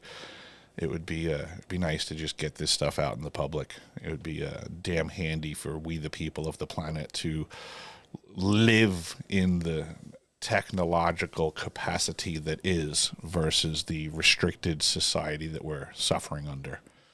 Back to like that concept of confessions of an economic hitman. You know, the world can be very different if we can get out from under the thumb of the corporations and the systems that restrict innovation versus promoting it. When you speak of this individual in the patent, are you talking about who are you referring to? Podkletnov or someone else? No, Whistling Mike, the gentleman that Gene was talking about before. Right. Yeah. Okay. Well, yeah. Thanks for elaborating on that, because when he speaks of this stuff, it's a little murky. It's hard to navigate. What he's. Because the way he talks about it, it's very careful, and he's walking through a minefield. It feels like. So there was a recent podcast with him on the Psychoactivo podcast, I believe. He was recently interviewed. Oh, interesting. We got Jake Hay Philly up on the speaker panel with his hand up. Good morning, sir. Fire away. Good morning. Yeah. I had a kind of like a comment for Sheen Phillips. I actually got the opportunity to ask a question indirectly to Eric Davis through Dave Rossi when he interviewed him like a month after the Tim Phillips Eugene podcast. And I asked him, what his thoughts were with Eugene, and he kind of was funny is that he kind of like not with anger, but he dismissed him outrightly. His experimentals regarding gravitational, modification with his experiments, which is interesting because later on in the Tim Ventura interview, it's like a second part where there's almost like there's two sections to the Tim Ventura interview where actually Eugene talks about communicating with Al Puthoff and him emailing Eugene directly and saying, he's quote, supporting his work. So it's funny that you see that Hal Puthoff is supporting might be doing, and then Eric is just blatantly disregarding him outright. So I just wanted to throw that dynamic out there. Yeah, man, it's a club, and we're being in it, but we're trying.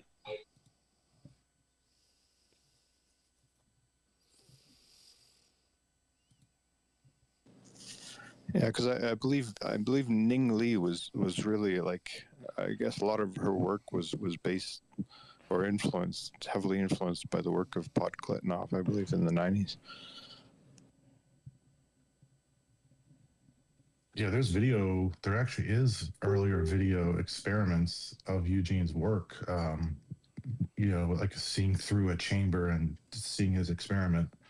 I'll have to pull that up, but it might not be the most recent one, but it's just something to see if you're interested in his work. So.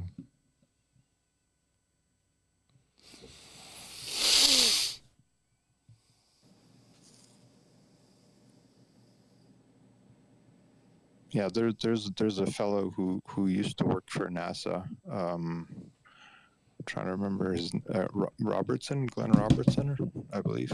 Anyway, he's trying to replicate some of Podkletnov's experiments in his garage at home, but it's a challenge because it's quite some of the materials are difficult to replicate. He claims some success, but some attempts have been made to replicate at least. I guess he had two major experiments. One was a gravity shielding experiment with a rotating superconductor, and the other was a gravity beam, testing a gravity beam, and that was quite a sophisticated experiment with measuring light, the difference in the speed of light, and with rubidium detectors and everything. It was quite a complex and difficult to replicate experiment. So anyway, I believe he was trying to this Glenn Robertson. I believe it's the gravity shielding experiment. I guess he was trying to do. So yeah, so there's work going on, but you know, you look at some of these small companies like where Jared Yates is working, and there are some others as well. Sometimes you Google them and they don't come up, but you can find them using AI search. Sometimes if you look at George Hathaway in Toronto, in that area, he's got some contracts. He's worked on various exotic technology projects. He's got some contracts with U.S. agencies like DARPA and the Air Force and so on. So you know, these things are ongoing.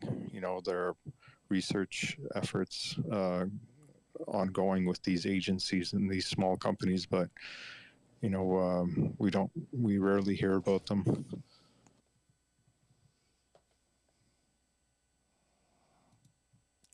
Very much behind the veil.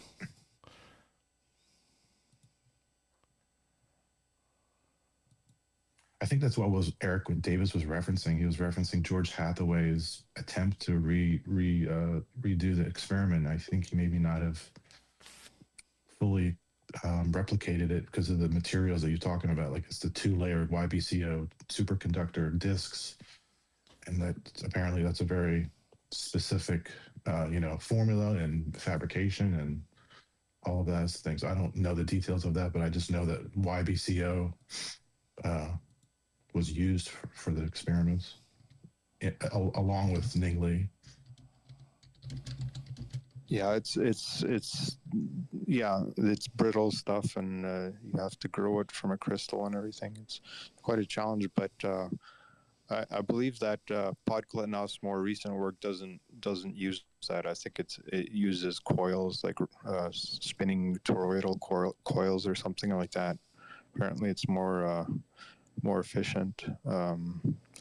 As far as George Hathaway's work, I believe also that he initiated work with a guy called Daniel Alzofan, who was the son of another Alzofan researcher, and they were working on this dynamic nuclear polarization work, which is what Mark Sokol and Jeremy Reese are working on at Falcon Space. So I believe they got some of the equipment and they got some of the methods from George Hathaway, and they're trying to you know, improve that. Very cool.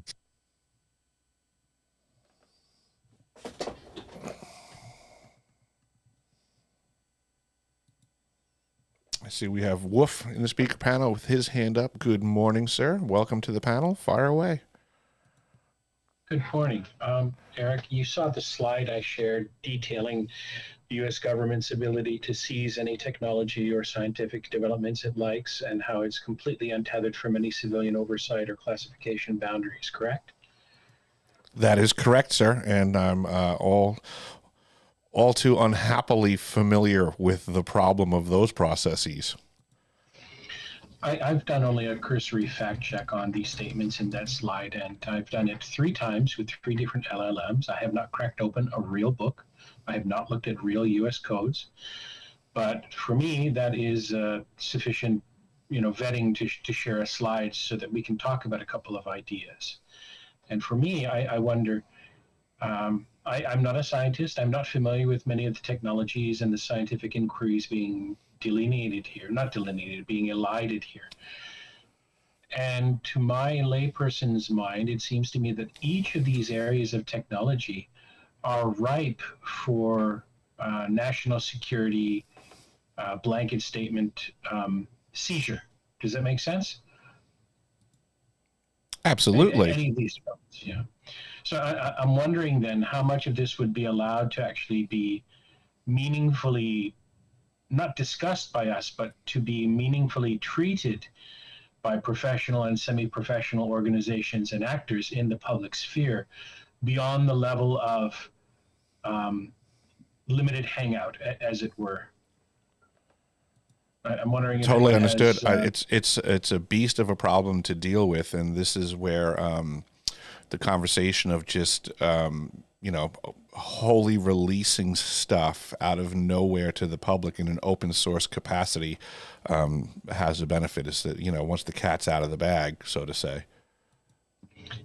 That's you see, you've anticipated where I was going with that. This is why, and I won't say his name, but this is why the person pushing the MH370 plane, happening with his non-disclosure agreements and certain tiered levels of investor and secrecy, it's just utter nonsense, right? If anyone really wanted to upset the power paradigm in the world with access to these technologies, they would work on this with an even greater level of stealth and civilian side security than the WikiLeaks people did. And then when they were ready to release something, they would just pop it out into the world.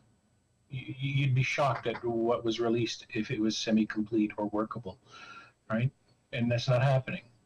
So that makes me wonder what's really going on. I'm not indicting you or anyone else here, but the folks that we are deriving this information from, how are they themselves being either managed or fed or not fed or being incentivized to continue with this kind of fantasy of scientific exploration and endeavor under the imprimatur of the federal government, when these statutes that are in this slide are available for anyone to look up and confirm or even talk about, right? Have any of you heard any of these researchers mention any of these aspects of the government's ability to seize their work without redress, without compensation, and impose upon them, gag orders? Say that last part again, please, Wolf. The folks developing these technologies, doing it with, I guess, some level of public research fund, maybe private venture capitalists, but they're researchers in the public eye. How are they doing this work not realizing that it can be seized from them at any time by the federal government and they can have gag orders imposed upon them? Have you, I guess example, I'm of heard the any them opinion bring that up? they already know that and suffer under the problem. That's fair then. That's fair. I'm just curious if you or anyone else who's much more familiar with these scientists and researchers has heard them discuss this latent threat of seizure and gag order from the federal government, which really does seem to be operating outside any oversight capacity whatsoever. I had a former coworker of mine who was operating with a group under a DARPA contract at one point, and what they were working on was training bees to locate explosives. Apparently, bees have some of the greatest sense of smell out there and have the capacity to be rapidly trained to sniff out particular things. And they were working with DARPA to show that they could train bees to go out into an area that has been mined, a minefield, right, in a battle zone. And that the normal method to mitigate all the mines in an area being what it was, they were trying to prove that they could train bees to go out and locate all of the explosives with a extremely high level of accuracy. And what wound up happening was when they proved their concept, they had everything taken away from them and put behind the veil of national security. They can no longer discuss it. They can no longer work with it. And can't make a nickel off of everything that they did the research and development on. And then the really odd part was that apparently the military never even ran with it, and apparently figured, we don't need to protect our troops 100% from minefields. We'll just keep doing it the way we're doing. So it was essentially black boxed, right? Just like gravitic research in the 50s. Yep. Just like adrenochrome research in the 50s, and pretty much any form of integrated multidisciplinary approach to the sciences, be they hard sciences or social sciences. Right? Everything has been kind of fragmented into specialized domains that only higher tier managers and organizers can then synthesize into other systems of knowledge. It's blatant at this point. It makes me think of one of my favorite sayings out there: a well-educated electorate being necessary to the security of a free state, the right of the people to keep and bear knowledge shall not be infringed. But with that being said, our access to knowledge is absolutely being infringed. So therefore, we are not a well-educated electorate, which is super problematic. From the American perspective,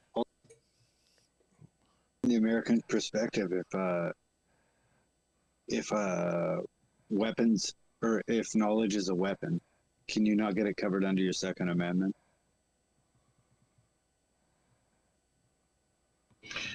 I doubt that, because of the language of the Second Amendment, arms, and that has a very specific cultural and etymological character to it, right? Armaments, arms, weapons, implements. Ideas technically are not implements, although they're implementable. You see the distinction, right? A tangible object is an implement. Yeah, I just wonder if it couldn't be surged ahead under that way. Like, the hiding of knowledge it's kind of a shitter to humanity. Like, let us sort the stuff out. I totally get the vein in which you're going on this one, but I mean, in regards to the Second Amendment, we can't even get the Second Amendment read correctly so that we have the right to bear arms being armaments. So to then have it doubled down to say that, knowledge is a form of armament. I mean, I appreciate what you're saying. I can follow the logic and reasoning, and I'm there with you. But man, that's it would be quite the uphill battle, unfortunately. Well, let me make the bridge. What about powered rifle? What about, what was that, sir? Well, like, knowledge is a weapon. Computation is also a weapon. Like, do you think that they'll cover, say, a AI weapon system under your Second Amendment? No, I don't. Because just like people will say, oh, the second, people come in, oh, so you think that regular people should have nuclear bombs? It's a weapon, shall not be infringed. So in that same vein, infringement will be wholly tolerated. Yeah, that's where it gets, the whole nuclear question is really interesting, because like a tabletop fusion generator is definitely in that category, right? Yeah, they used to sell little science kits to kids in the 50s where you can have your own little nuclear reactor on your kitchen table. It looks like J.K. Philly, you got your hand up again. I'm not sure if it's a shadow hand or not, but by all means, jump in if you are wanting to. Yeah, regarding, if you can still hear me, another Tim Stevenson, he had near.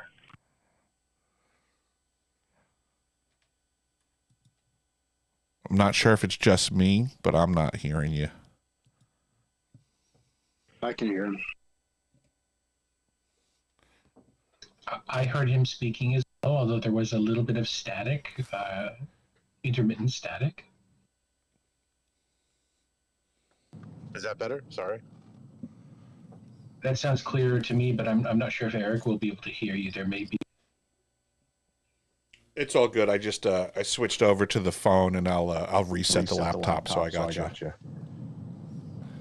Okay, yeah. Stop me if you can't hear me.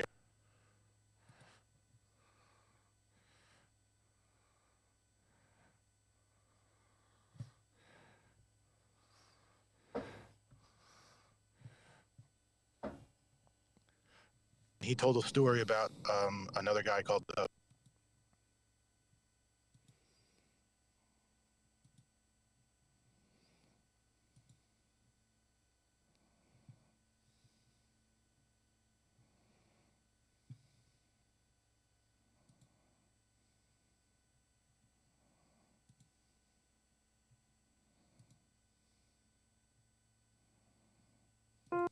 and Philip, who did you mention?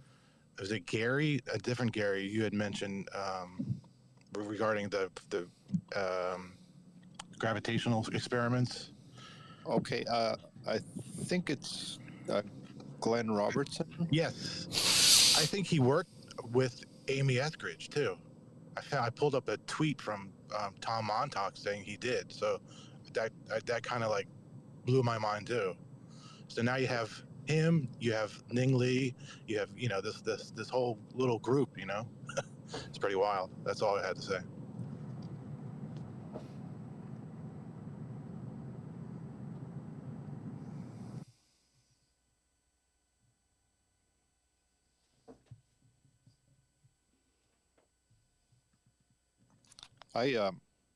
I met a fellow in a space I had a few weeks ago, and I won't mention his name here, but he was a young guy from Florida, and he started working on a warp drive when he was 8 years old, and by the time he was in high school, he had like a 500-page manual on how to build one, and he'd written some other books and stuff. So it's kind of amazing who you run into,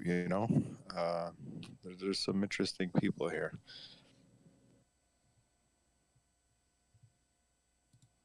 You never know who you're going to meet, cross paths with, and have a wonderful conversation with. He brought up something I hadn't heard of, which was the 1951 Invention Secrecy Act, which is basically says, if you're inventing something that's could be sensitive material for national defense, national security, then the government has a right to basically keep it under wraps. Yeah, unfortunately, it's like eminent domain of the mind.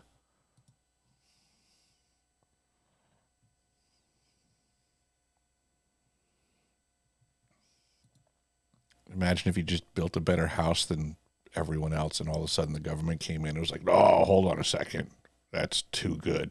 We need that."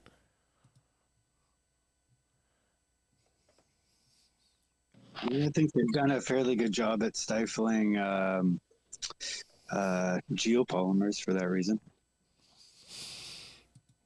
I think we would be very pissed off if we actually understood all of the knowledge and technology that has been withheld from us. Chris, what you just mentioned about geopolymers is actually a little bit stunning to me now as I'm thinking about it, because certainly instead of another $1 billion going to a foreign war, right? The whatever department of the American government is responsible for civil infrastructure at the federal level could incentivize the states with subsidies or very low interest loans to attract capital to invest in things like 3D home printers.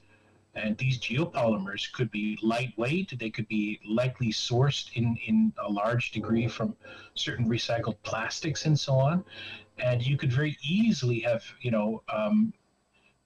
the equivalent of 40 acres and a mule for any American citizen who does, a year of community service with elders or something like that. Some investment, some personal investment in it that is more than just financial, so that there is a value attached to the product. And you could immediately transform the economy by having people safe and secure in their housing, so they are not on a fragile knife's edge of economic, precarity. That would be ideal. Why isn't it happening? Well, it's pretty hard to maintain scarcity when that happens.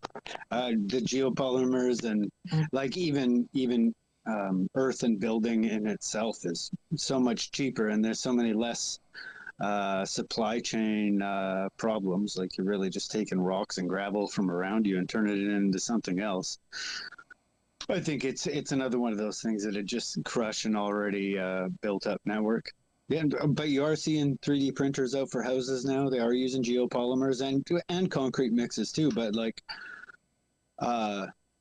as far as bunkering is concerned, geopolymers are highly efficient, and that's kind of like they don't want people building their own bunkers.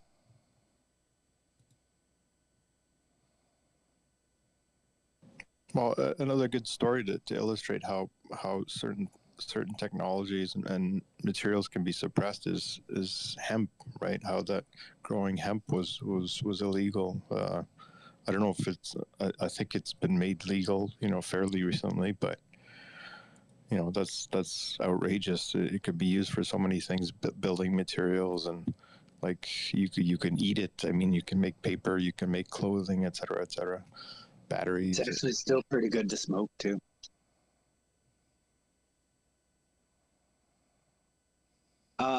Here in British Columbia, we do legally grow hemp, but there's no processing facilities for the fibers, so guys aren't doing it.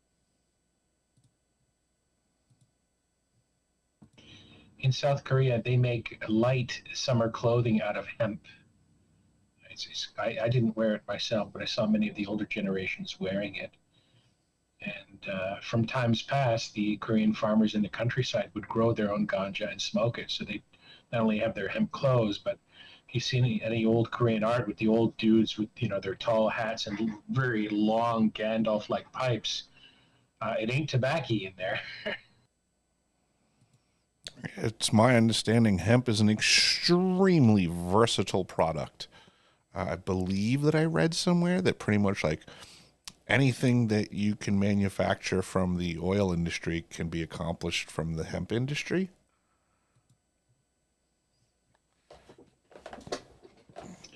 I wouldn't doubt it. I wouldn't go as far as anything, but I wouldn't doubt the vast quantities of material we could replace with hemp fibers.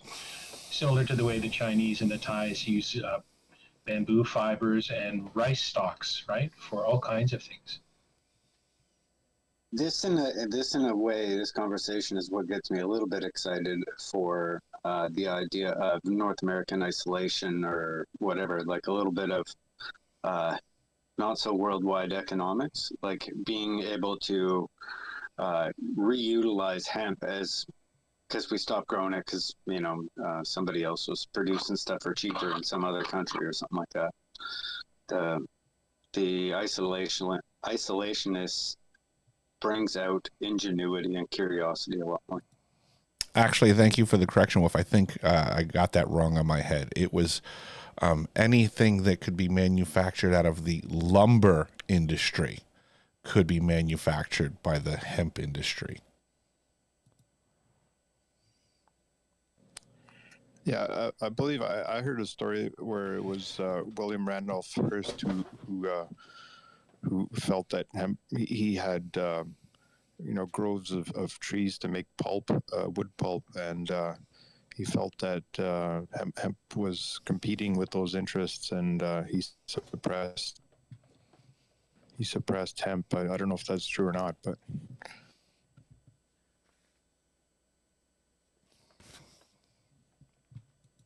I thought I read somewhere once too that in the earlier days of the settling of the United States, back when it was the colonies and such, that people had their own gardens for self-sufficiency purposes, for profit, whatever, but that also the versatility of hemp was so well understood and appreciated that folks were required to have a portion of their garden towards the growth of hemp, so that it could just be utilized.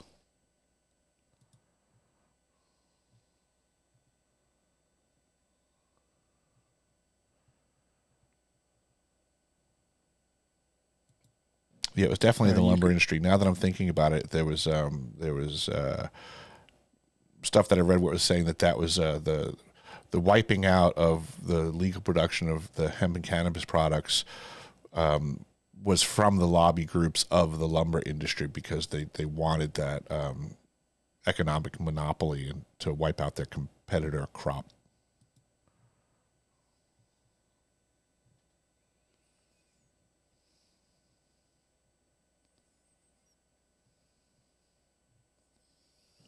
Even Lotus cars, the guys who in Britain who make the sports cars made a version of one of their sports cars where instead of glass fiber they used hemp.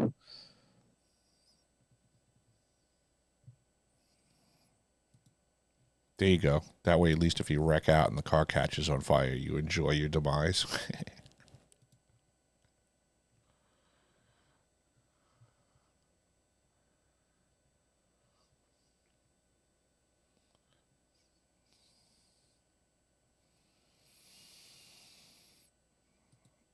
Yeah, it really agitates me when my brain starts going in the direction of all that could be versus what we're tolerated.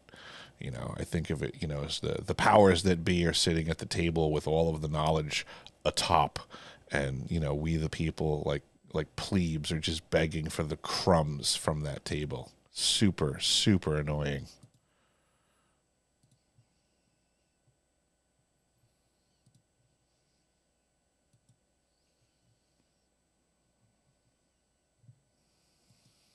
I mean, I think of Nikola Tesla and what he did afford us, and I often wonder, you know, where are guys like Tesla that are, you know, that level of innovation? How much of our system, you know, as we mentioned earlier, that, you know, once you come out with something, it becomes national security, it's taken away from the public. It's, you know, it's a horrible situation that we're in. And I mean, I can't even begin to think of how we fight to overcome it, as much as I know we have to fight to overcome.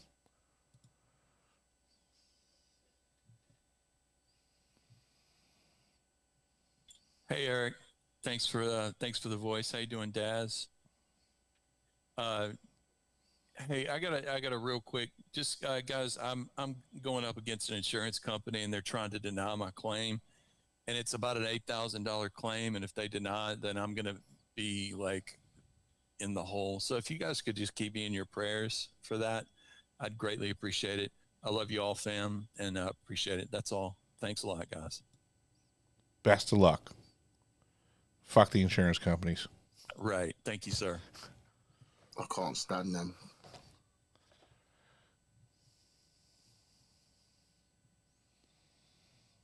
They're like the biggest fucking criminals out there.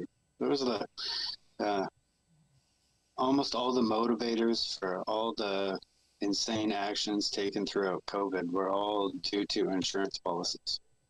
It's State Farm, by the way, so stay away from State Farm if you're asking me. Yep, I try to avoid engaging insurance companies as much as possible. I flip out on register people when you purchase something and like, do you want to buy the insurance? I'm like, do you want me to choke you out? Yeah, is your product not good enough to last 2 years? Right, exactly. Only the most evil people in the world work for insurance companies. Right, Tender Kalos?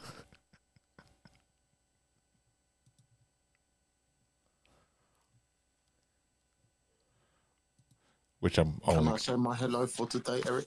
Yes, by all means, go ahead. Cowboy version, Daz. Yeehaw.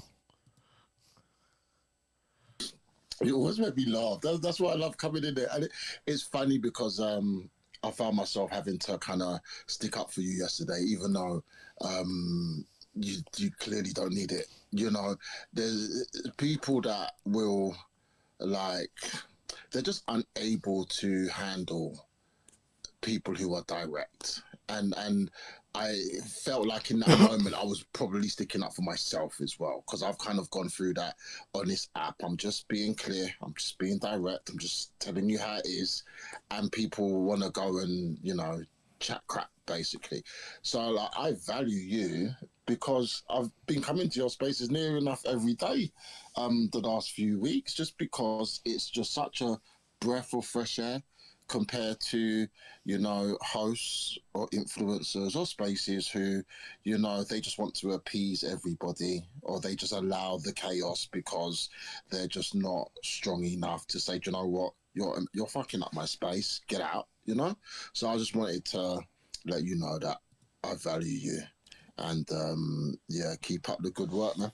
Thank you, Daz. I appreciate that. They say that true friends are people that will defend you in a room where you're being attacked and you're not even present.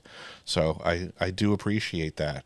I could certainly use the help in these digital arenas where I'm not present.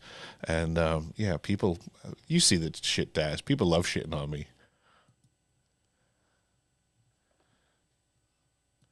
You're a strong guy. You But are, and the more I come to your spaces, the more I, you know, just appreciate, you know, your character and the knowledge. And I always say it's a distinction between knowledge and wisdom, and you know, you got a lot of wisdom as well.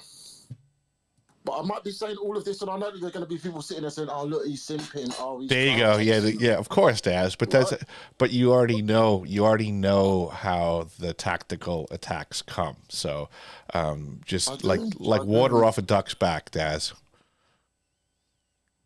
Wolf, you got your hand up. Fire away. I just wanted to let folks know that I spent a few minutes diving into the names of the industrialists involved with hemp suppression in the United States at the turn of the 20th century. And I think is it Jean-Paul?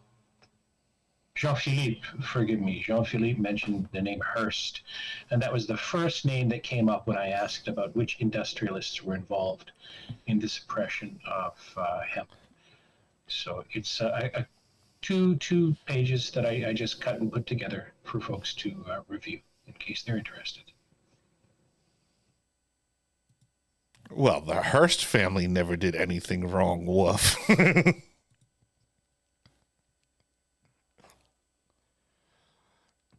Hearst, Mellon, DuPont. Is Hearst, Mellon, DuPont, and then it says the Federal Bureau of Narcotics under the administration. I'm sorry, the direction of someone named Harry J. Anslinger, whose name I'm unfamiliar.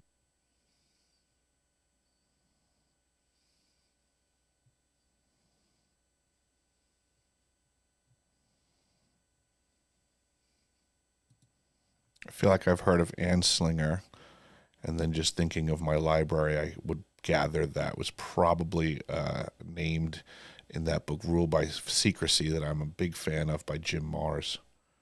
Though it's all the other names that you mentioned, I know were in there, so I would imagine it was in that group.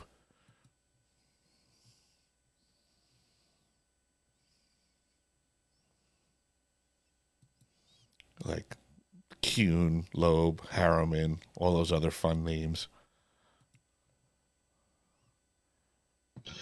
Nathan has done a deep dive on some of those industrialist families, and he's done some research, sniffing around the possible chain of suppressed technologies that those industrialists have been linked to, and their forebears as well, as early as I think the late 18th century, so that the very late 1700s, or 1780, up to about maybe 1850. He's kind of done some focused research on there. You're aware of some of his work, yes? I am. Yeah, Nathan's a fantastic researcher, very good at connecting the dots. And then we actually have up in the speaker panel here, I guess your ears were ringing, James. James Oliva of the TLB Totally Legitimate Business Podcast. James, we were discussing a little bit earlier the idea that the greater Long Island area may have been way more involved in, aerospace engineering prior to the Wright brothers, actually. So welcome to the space. And if there's anything you want to jump in and engage, don't hesitate. But good morning, and I hope you're having some coffee. I'm sipping on chai tea right now, actually, but it's the same thing. I'm trying to get caffeinated. I tuned in to this right before you guys mentioned me, right before you mentioned the whole Long Island portion. So I was very pleased and appreciate the shout out. As always, Eric, you and I always have a ton of fun looking at all the wild history there. And, you know, you're talking a lot about industrialists and the importance of Long Island, and you know, a lot of those names that you guys have mentioned that are tied to suppressing technology and all sorts of nefarious activities over the past 150, 200 years. A lot of those people have homes on Long Island. Many of those families have huge, deep histories in Long Island. That's not a coincidence. The reason it's the cradle of aviation is because that's where the money was and the desire to experiment with that stuff, because those rich industrialists were really the only people who could recreationally fly. So that's, you know, just another, it all goes back to Long Island. I hate to be the guy that just keeps saying it all goes back to Long Island, but that place is not getting enough attention in terms of the conversations around technological developments, suppressed technology, and any and all of the UFO conversation. Absolutely. I used to say with great regularity, all roads lead to Brookhaven National Labs. But obviously, Brookhaven's a relatively new element in the greater Long Island area. But yes, certainly a rich history of these Gilded Age families bespeckling the surface of Long Island and having a massive amount of investment in the industries that are now the super secret industries. But Wolf, you got your hand up, fire away. A few weeks ago, or yes, a couple of weeks ago, you mentioned in the context of Long Island, a town or a municipal area on Long Island called Garden City. And I'm curious about that place because when I was researching Jen Psaki and her family and her education and her father and their business connections to different areas, it came up that many of their relatives and the family itself settled in and around Garden City. And I got the impression that that was an elite, not an elite, that was an upper crusts area. Is that true? Can you tell us a bit about Garden City? Absolutely. Garden City is very much and has always been upper crust, and I would say right next to what was the airfields. I can't think of the name of the airfield over there now, James. LIACC. It's right next to Roosevelt Field. It's also thank you, Roosevelt Field, the Cradle of Aviation Museum. That's it's right next to where the Cradle of Aviation Museum is contemporarily. It's where Roosevelt Field, which is a super famous airfield for many reasons, and then a stone's throw away from the LIACC, which is the Long Island Aviation Country Club, which is a very little known facility and geographically rich in history for many reasons. Yeah, Garden City's up there for sure as far as affluence and immediate proximity to these industries. Well, and especially in like the early 1900s, Long Island was really just for the industrialists. Like they had these sprawling estates. They owned all the land. We covered in our Long Island video, Eric. They literally built the first road intended for automobile transportation only. It was one of the Vanderbilts, right? Yeah, one of the Vanderbilts built a racetrack, and they had the same thing with the plane.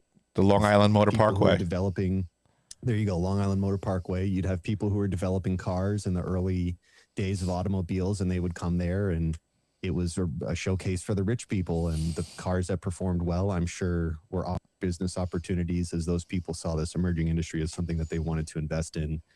Same thing with the Long Island Aviation Country Club. It was almost certainly a place where people would bring their new aerospace technology, show it off to the rich people so that hopefully they can get an investment, maybe build a factory. And again, that's also why a factory like Grumman, James, which was right next to the Long Island Aviation Country Club. Yeah, exactly. You just start looking in aerospace alone. If you just start looking at the stacking or cluster of these in Long Island, it becomes super obvious that yes, maybe they discovered flight in North Carolina, but flight became flight in Long Island.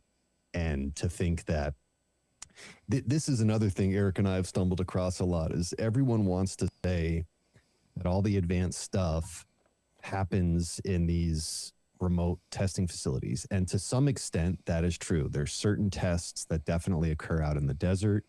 There's certain portions of manufacturing that are almost certainly placed in bunkers. But all the other components for the plane, if not some of the actual direct testing of new and exotic craft, was on Long Island. All those companies that make all the other components, seatbelts, seats, gyroscopes, all the measuring utilities that aerospace engineering requires, a lot of those companies are just headquartered in Long Island. And all I mean to say there is like, we like to think that we're so far removed from a lot of this stuff. It's occurring at Area 51 or, Tonopah and all these like very, very obscure isolated ranges. In reality, the overwhelming majority of that research, development, and production is occurring right next to the biggest clustering of populations in the entire country: Boston, Philly, New York, Baltimore, DC. Niagara. That's not a, yeah, for sure. What is it? Bell Labs or not Bell Labs? There's what aerospace companies up in upstate New York? You thinking of Sperry? No. It wasn't Sperry. It was. Hang on a second. I'll look this up. 10-4. And then also in regards to the Long Island stuff, I don't know if anybody in here has ever looked into. Woof, you might find this character very interesting. There's a gentleman by the name of Robert Moses, who was extremely shady character that was involved with a lot of the infrastructure of the major metropolitan area of Manhattan, greater Long Island area, the parkways system, the streets, and then the parks that interconnected them. Technically, when this situation went down, it was the largest public works project ever taken on in the history of mankind all at once. And in regards to the wealthy elite, Robert Moses very much supported the idea of Long Island being exclusively for the uber rich, to the point that when he designed the overpass bridges for the parkways, he made sure that the openings were so small that large buses for poor people couldn't fit under them. So you had to, be in a single family vehicle. You had to be a rich person that could afford to own a car. You couldn't be a poor person and take a bus, because the buses aren't going to fit on his parkways. It's rich people only. And Eric pointed out to me last time, those are still all there. There have obviously been new roadways built that can, let all sorts of people get out into Long Island, not just super rich people, but there's like many of Robert Moses's impact on New York and Long Island that are still around. You can still see them. It's easy to say that Long Island is still very segregated by wealth. Yeah. Sounds to me, I think I heard mention of him, not by name, but by his deeds with the bridges. I think Pete Buttigieg or Marco Rubio mentioned him in the context of, maybe it was Buttigieg. He was the transport guy, yeah? And on his face, go ahead. I was just going to say, he's like a really, in terms of modern city development, he's an icon. He has his own separate tract of like, crooked business dealings and shisty business maneuvers. But if you haven't looked into him, it is a fun. I mean, Eric and I would both highly recommend just doing some reading on Robert Moses, because it's like of his time, he was doing deals with the biggest members of multiple industries, specifically for those industries or for private privately wealthy individuals, and he owned and controlled construction in New York for a period of time. He was insanely powerful. Insanely powerful for almost no reason, which he wasn't voted into anything. He had no official authority at all. But what he said occurred. He did what he wanted to do. He made it happen by whatever means he figured out. He was an old school thug, like full on. Like, I don't even know what category to put him in. But it looks to me like Chris has his hand up. So Chris, by all means, jump in if you got your hand up.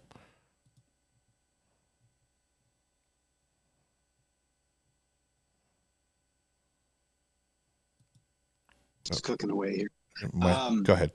Do you guys think that the Long Island thing moved directly over from England?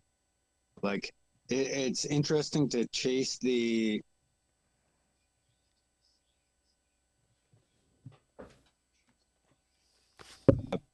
like in the early 18s as well, to 1830, 1840, somewhere around there.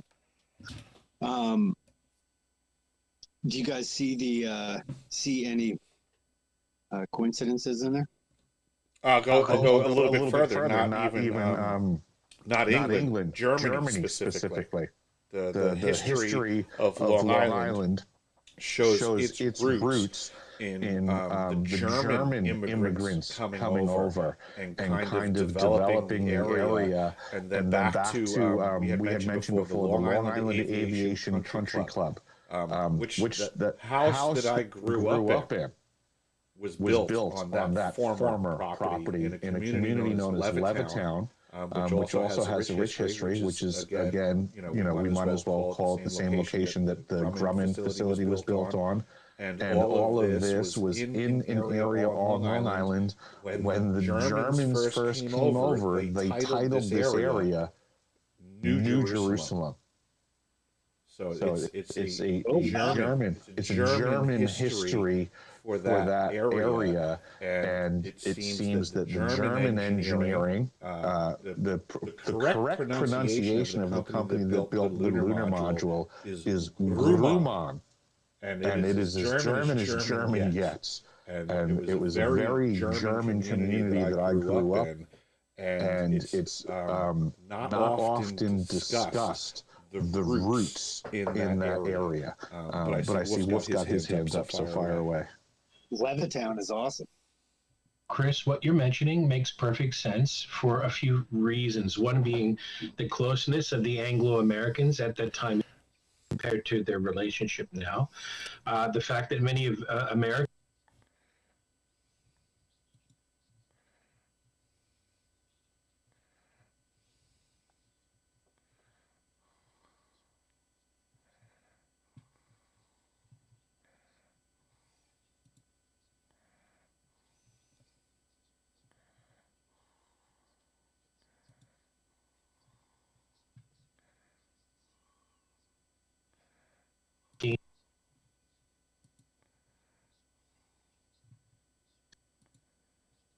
creation of the Federal Reserve is proof positive of the Bank of England style banking cartel firmly taking hold of the root protocol of American politics and power, the money system.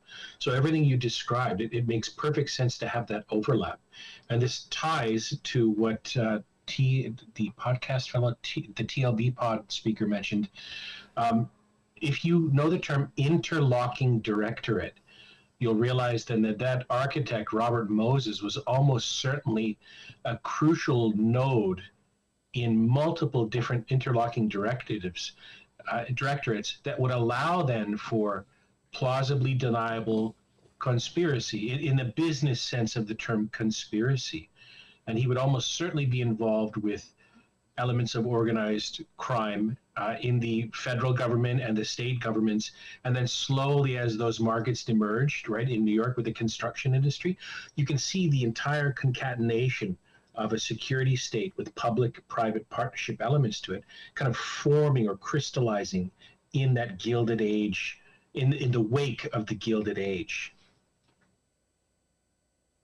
It takes a very superficial amount of research to confirm everything that you just threw at the feet of Robert Moses Wolf. Yes, he was known to be connected to all of those things, even at the time he was walking around swinging his big stick. No one seemed to be able to oppose anything that he was doing. And that means he was almost certainly then, and this might sound nutty, but he was almost certainly then a member of a selective society of a fraternal nature. I won't name it because I don't know the name, but that would be a default for the era he lived in. And if folks want a more modern correlate to what Robert Moses was, look up the name, oh no, I've just drawn a blank, Maurice Strong, in the context of global governance, the United Nations, environmental policy, carbon credits, starting in the 70s. Maurice Strong, Canadian businessman, ties to China, deeply, deeply, deeply corrupt, but also deeply and widely connected transatlantically, America, Europe. Maurice Strong. On the, go ahead. Well, I was just saying on the airship front, I always, I'm led back to the 1830 Armstrong electric boiler all the time as like the lead for all these steam powered airships. If you guys aren't familiar with it, by blowing hot steam across, was it wormwood? Or cooled and then across wormwood, they were able to develop like 3-foot arcs off the steam boiler, and that's really the first time I've ever, or my first spot in history where I can see the power necessary to like make anti-gravitational devices. Mr. Sticko, I hope you were paying attention to the statements that Chris just made. This is a conversation that Gene and I had recently over his father-in-law's paperwork that, we use the term like nuclear reactors. You could just as easily say a nuclear boiler. And then in regards to Gene's father-in-law's paperwork, when I was looking at it, that was one of the things I was impressing upon Gene. Was this looks like a boiler system to me in the sense of, general plumbing diagrams and such. And yes, I do believe there is something to this effect that has been hidden. Steam boilers. As a boiler man, right? Like as a mechanical guy yourself, the designs are super simple. You'd have one of them things whipped together in no time. Like 2 seconds flat. Soon as Gene showed me his father-in-law's paperwork, I almost immediately was like, these are plumbing piping diagrams. If you look on, maybe I'll go and find it, but if you look on YouTube, there's actually a guy who built one out of one of those little mini boilers. And you can see it like zapping off sparks, shows how he built the reed system and everything for like the wood bypass and all that sort of stuff. It's super cool. I thought about building one out of a pressure cooker. Like when Bob Greenyer is proclaiming that if I was going to build an airship, I would build it with a Armstrong electric boiler, coal-fired, in a wooden sailboat. That was his quote. And that guy's been studying this stuff for like over a decade now. So basically all technologies that would have been available to our ancestors. Interesting. Wolf, you got your hand up.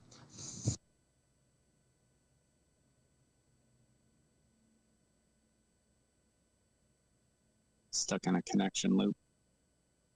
Oh, that happens. Yeah, so this is, when it comes to infringing on knowledge and hiding things away, as a tradesman who is versed in steam boilers of many ancient designs, vapor vacuum systems, everything, I've often wondered why we as a society have deviated away from the use of such an amazing technology. It's super efficient. It lasts, like, once you build a steam system, it almost lasts forever with the most nominal amount of maintenance compared to the systems that we are regulated to use contemporarily. Blows my mind. Running every oil and gas rig north of the Canadian border for fucking ever. Like dry steam systems are awesome, but it wasn't until the combination of wood creating the static electricity is very interesting. Well, if it does look to me like on my end you got your hand up, so at any point in time, feel free to jump in if you're not all glitched up.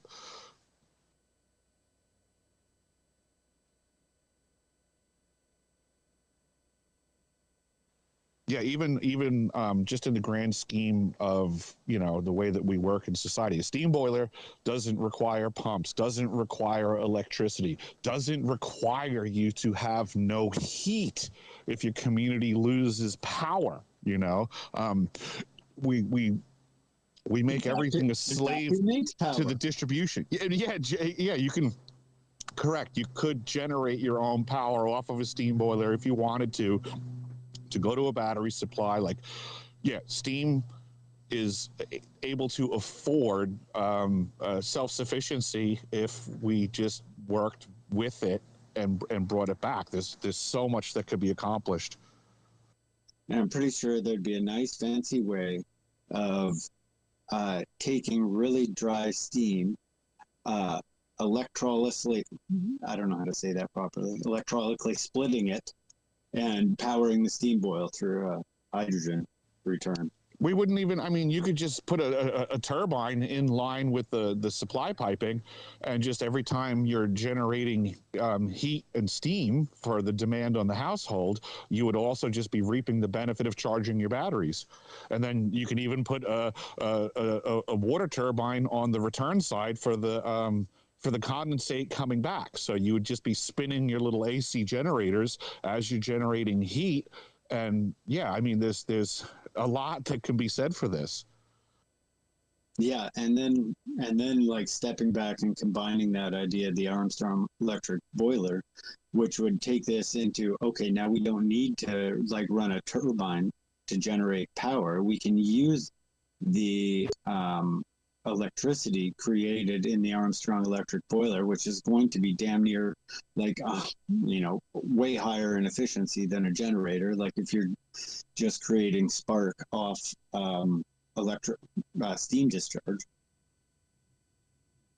Yeah, I mean, that's a whole other aspect of the system. I mean, just off of the pilot light on the gas side of a burner, the thermocouple through dissimilar metals being in the pilot light firing line generates millivolts of electricity. So again, things could be scaled up when that main burner comes on. You could have more thermocouples and more electricity generated just off of dissimilar metals and heat. All of this stuff can be done. It's all old science that we've had removed from our purview and considered antiquated and useless, when in reality it's probably the next stage of being self-sufficient that we've been removed from enjoying. It's definitely one of the most efficient ways to get energy out of water, that's for sure. Yeah, I mean, just in the grand scheme of things, it's a super comfortable way to heat your home. The moisture that comes out of the steam radiators, adding to the environment. It's I've been in every type of home that's heated in every kind of fashion, and steam heated homes are just simply more comfortable. I have, since I have like a Greyhound bus for a house, I don't have to follow housing regulations. I've definitely thought about building a steam boiler for the bus.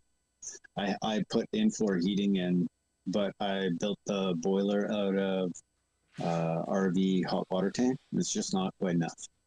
Steam would be way better. Have you incorporated a thermostatic mixing valve on your water heater?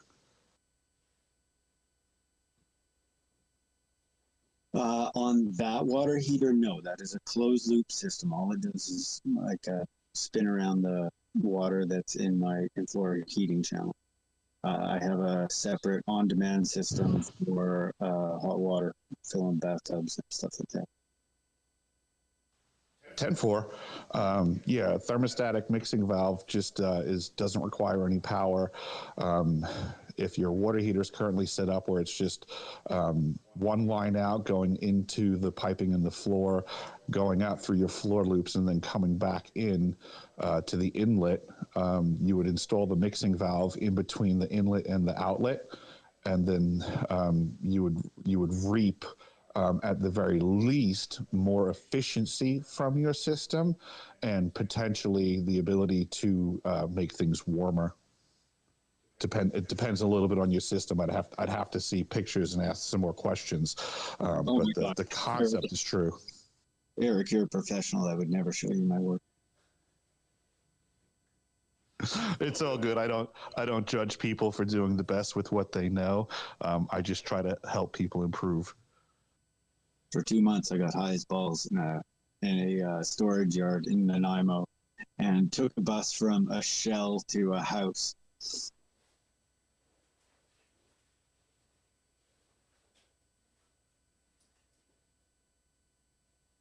Served me well for 8 years now. What's the volume on the water heater that you're using for the radiant heat? For the radiant heat, I've actually stopped using it because it was so efficient. It's only a 10-gallon propane hot water heater for an RV. It would only get the floor center channel up to about 23, 24, and in the northern temperature, that's just not good enough. I regret not putting in-floor heating throughout the whole system and a big-ass boiler. I believe, from what I'm hearing, that the mixing valve that I'm mentioning would actually gain you magnitudes better of a situation. So your piping system, think of it this way. For every gallon of hot water you take out of the tank to put into the floor, you're bringing back a gallon from the floor that's chilled. So what the mixing valve does is it changes the ratio. So you crank that hot water heater up. So you don't need necessarily ridiculously hot water in the floor itself, call it 90 degrees Fahrenheit. And if your stored water volume is 140 degrees, if you're circulating that through the floor, again, the ratio of exchange is 1-to-1. So the 10 gallons of volume stored, that temperature drops rapidly. The recovery rate of the propane firing can't necessarily recover. So what the mixing valve does is it changes the ratio. So if you have your 10 gallons at 140 degrees, what the mixing valve does is then drops it down to 90 by injecting from the cold side into the hot side, but without going into the tank. So you're changing that ratio of the 1-to-1 exchange drastically so that the propane fired aspect of it allows the recovery rate so that you can maintain the 90 degrees in the floor through the whole loop. It's only about $100 part. I totally smell what you're stepping in. It's just like a splitter going between the tank and the outflow of the tank. So you can choose to put the cold back into the outflow line and hold the water in the propane tank and heat it up more. Exactly. That's a fantastic idea.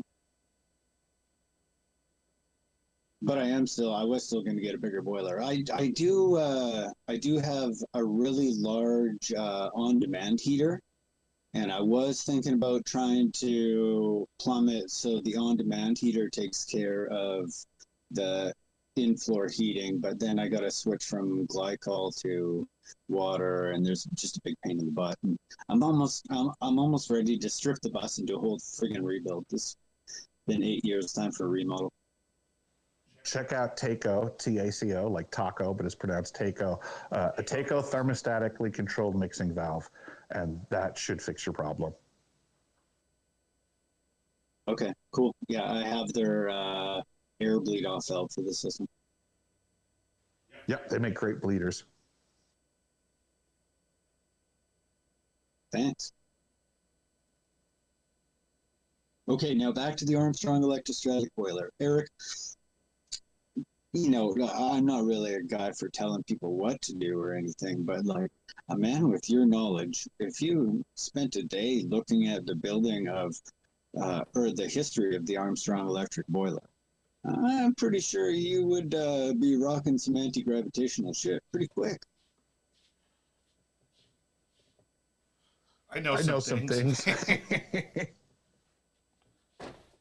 Well, like not eat, and that's only the idea of building the simple one that the Armstrong electrostatic boiler is, not taking it into what we know of, like, can we have an Armstrong electrostatic heat pump? You know what I mean? Can we change these aspects around a little bit? Yeah, I keep telling folks, I mean, the vast majority of stuff that I learned about wild physics was from working on steam systems. I was very privileged to come from, I guess you would say, a family with a rich history in steam heat. My father was friends with a guy named Dan Holohan, who wrote some really great books. One of them was called The Lost Art of Steam Heating. And I've been blessed to work for companies that did the service of, I guess for lack of a better term, ancient steam systems in these old Gilded Age mansions. And the book is appropriately titled The Lost Art of Steam Heating. And the way that these systems work and what you can do with steam is really off the wall and understood by few. So I'm very blessed to have gone through trades and been one of the few people that's still engaged in those systems while the world was changing and going in a different direction. I still got to work on these things. And I learned a lot by having to consider, you know, so many times I would walk into a home and have to make a repair. And you know, the system was faulty. I could look at it from what I was taught, you know, contemporarily. Everything that I was looking at shouldn't work. But I realized, well, there was people before me 100 years ago that put this in, and it worked great for 100 years. So obviously it can and will work. I just have to figure out how. So it's troubleshooting and understanding systems and peculiar piping arrangements that have been, you know, lost to the test of time, so to say, has afforded me a different way of looking at things. From the simple recollection, the steam went through a water bath to cool it, and then by the wood, and then it was released into atmosphere, and they were collecting the spark right off the end of the tip. Super neat.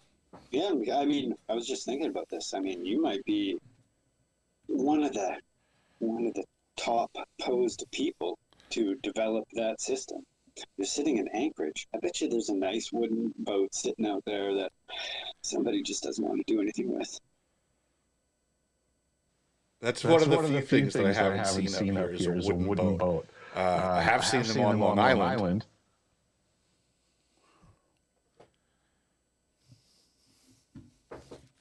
I think Bob Greenier's got a whole 1 hour video on that topic itself.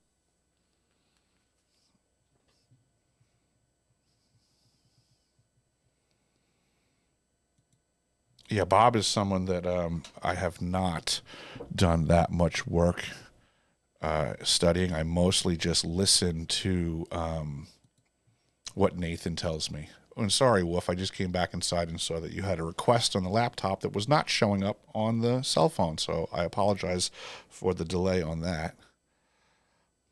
I think I've been a Bob fan for about 7 or 8 years now, and I would say he explains things pretty much the best for the magnetohydrodynamic moment. Well worth Interesting. 8 or 10 hours of your life. I'm a big fan of all things MHD. Oh, yeah. You're going to have your mind blown. Smoke a joint, have a day about it. I wish I could smoke a joint. I'm currently looking for work, so I haven't smoked in a while. Yeah. I spent 10 years. But Wolf, again, apologizing for the delay. I did see you had your hand up before, so whenever you want to engage. Oh, I see a request coming in.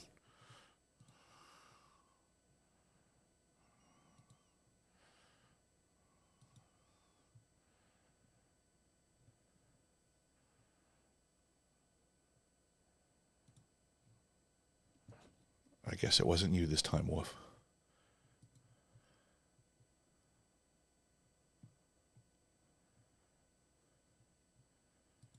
Yeah, magnetohydrodynamics got on my radar in 1994 when I was in the submarine service.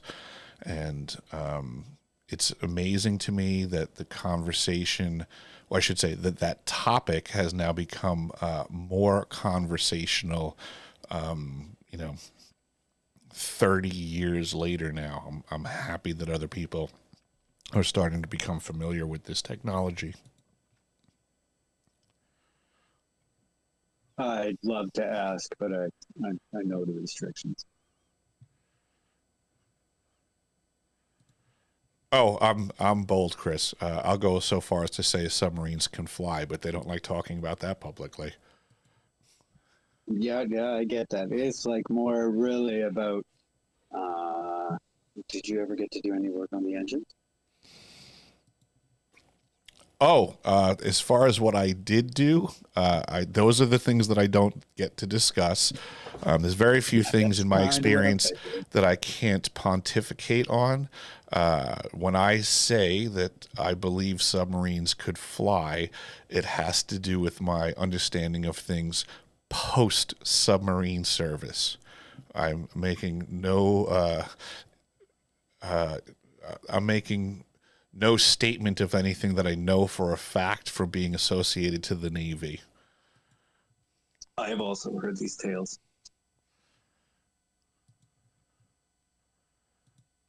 And if you have an MHD drive, there's no reason why not, right? You're kind of in the perfect vessel for it. It's not really that hard to think about. I mean, they're talking about MHD drives being used for flight, right, contemporarily. Well, the conversation of MHD in the, let's just say, the movie The Hunt for Red October, the Red October was utilizing an MHD drive. Yes, it's just like the when you say an MHD drive, I mean you have 1,000 different variations of what that could be, and that's the interesting part. Is to like, is it a like, rotating magnets, or is it a plasma drive? Didn't they call it a worm drive?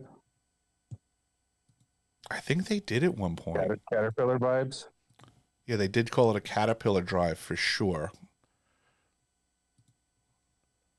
Yeah, and I just quickly looked up an article from 2024. U.S. Navy submarine first in the world fitted with silent Caterpillar drive.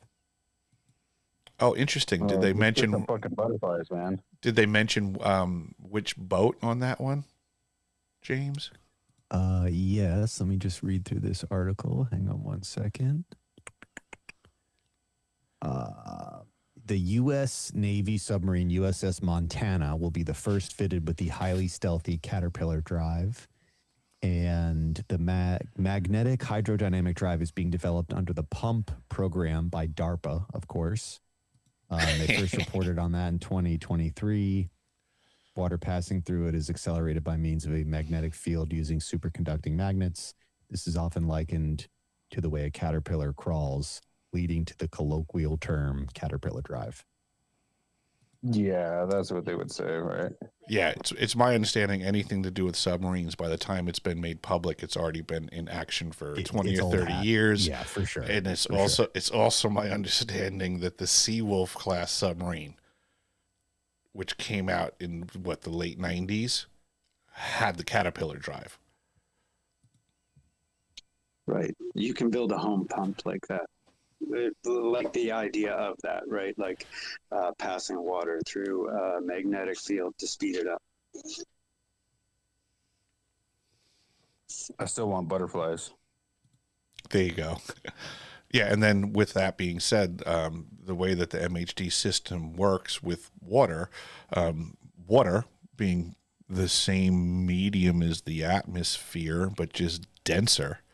The concept being that if you want to use an MHD system that can work on water to work in the atmosphere, you just simply need more power to move more medium. Yep. You've got a pressurized cabin, and motion is just waves propagating through a medium. Yeah, this is The like a pieces thing are that, there for sure. this is a thing that gets under, I think, not talked about enough, is the fact that the conductivity of water, right?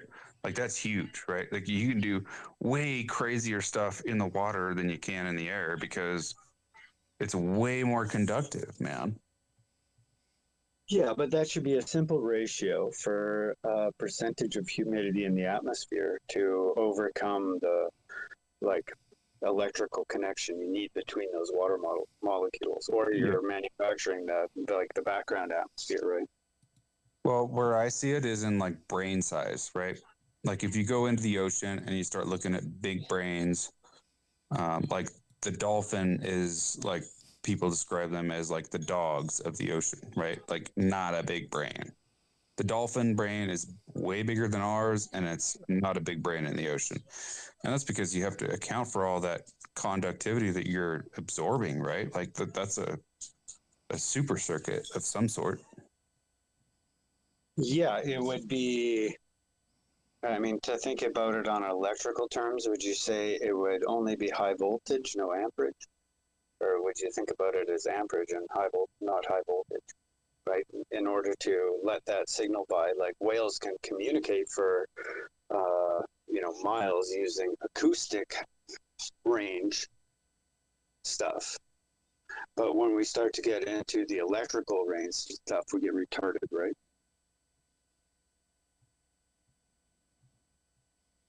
Do you get what I'm saying? They're like just taking the EM wavelength across the scales, right? There's certain wavelengths that will penetrate water better. I imagine if you took a higher octave of a whale song, it would penetrate the water better than something else around it. Do you smell what I'm stepping in there? Yeah, I mean, like you got the SOFAR channel, like I'm sure Eric knows about that. But it's a I would describe it as an equalization zone, like where the water, the warm water on the surface and the cold water from the depths mix. It's like 700 feet deep or something like that, or meters. I don't know what they measure it with, but that's like, dude, that is the communication channel that everybody's focused on, and that's where the subs are below it, and they use it to communicate with the surface and. The whale, they all use that SOFAR thing. It acts as a boundary layer of some sort. I've never heard of that. That's cool. Yeah, SOFAR channel. Look at that one. Yeah, there's a lot going on under the ocean in regards to currents moving in different directions, different densities, different temperatures. The submarine world is looked at with way more specificity and concern through the eyes of submariners. I mean, most people just think of the ocean as this, one homogeneous thing, but it's not. I mean, you can have like massive volumes of water going in different directions, that there would be like, shear points at the boundary layers and forces that, these are the things that submarine hulls are designed to have to deal with. It's, it's really wild what's going on down there from a physics standpoint. And they're seasonal too. It's like that's why, when I started my Twitter account, it was to track the weather stations, because like I'm fascinated by the weather and like watching the patterns, and that shit happens underwater too. That's where actually we get it from on some level. Surfer's addiction, Fletcher? It's not an addiction, man. This is a connection to source, dude. Like I wish God Sauce was here because he could help describe it, but when I'm surfing, like honestly, I'm going down surfing in a week. I'm going down on a big camping, surfing, fishing trip. And, I watch people who have spent their entire lives in the water, and they're like water experts and surf experts. And they will just be chasing things around that are like, what I like to do is I watch it, and I'll see where the waves want to break naturally. And I go out to that spot and I sit there. And then other people, even people that have been around way longer than I have, will want to paddle out. Like they'll see some waves coming in, and they'll like want to paddle out to catch those waves. But I'm like, no, you got to wait here for them. Because you paddle out, you're just going to get into a wash cycle of sorts. But yeah, for sure, there's some jadedness to that. I have a good buddy who's a surfer, and he's also a weather addict. That was the only reason I mentioned it. It's real, man. I'm addicted to weather. I even there's a problem. You have a problem when you refuse to read the weather forecasts. You're like, I don't want to listen to anything that these fucking shills have to say about the weather. I want to make my own fucking decision. I want to analyze the fact that all summer the wind was blowing out of the northeast, and now all of a sudden everybody is coated in Arctic weather, man. Like, yeah, dude, I feel the weather for sure.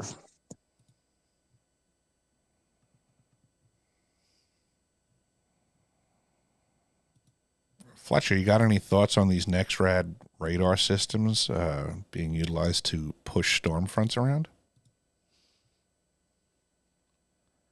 I don't really let my mind wander into weather modification unless it's really funny and I feel like it's going to be useful for me. So I'm sorry, this is going to be a little longer than intended, but I like skiing. I like skiing in deep cow, right? Like the nice, soft, fluffy stuff. Super fun to ski in. And, part of me wants to duct tape a grocery bag of dry ice to a tree the morning before a storm, or like right when the storm's starting to hit. That way I can get more fresh pow. So I get it. But I don't invest a whole lot into like mass weather modification. That being said, I have in my time watching the weather noticed things that seem anomalous. One of them, the most recent one of them, being the North Carolina disaster that they had. That thing was heading toward South America and made a nice, perfect chicane loop towards Florida in a auspicious time. So, yeah, I think it's there. And NexRad, I think, honestly, I'm trying to remember the interview that this was said in. But it was somebody talking about weather modification, right? And it's not like the words he was using definitions. So like weather control, like control was the word that is like, he was like, this is the mainstream word that they use: control, atmospheric control, weather control, like storm control, whatever you want to call it, but a control mechanism. And he said, it's not like that, dude. It's more like magic, where you can nudge something a little bit here and there. And so when you see a weather system with an that seems to have been nudged excessively, you start to have questions. And I think if you're talking about NextRad stuff and radar and like things that have blanket effects, I think all you're doing really is dampening. So like I would think that an impulse like that, a NextRad impulse, would probably be a dampening effect to the whole system. Yeah, fair enough. And I don't like the word control either. I like how you said nudge. I think of it more when people say control, I think manipulation. You know, it's not a full spectrum control, but there are nudges that can be applied, and through the practice of nudging at the right time or space or pressure, manipulations can be accomplished, is the way my brain works on it. Yeah, and I keep going back to the moon for some reason. That fucking thing. There you go. Another great book that I've read, Who Built the Moon? Really good book.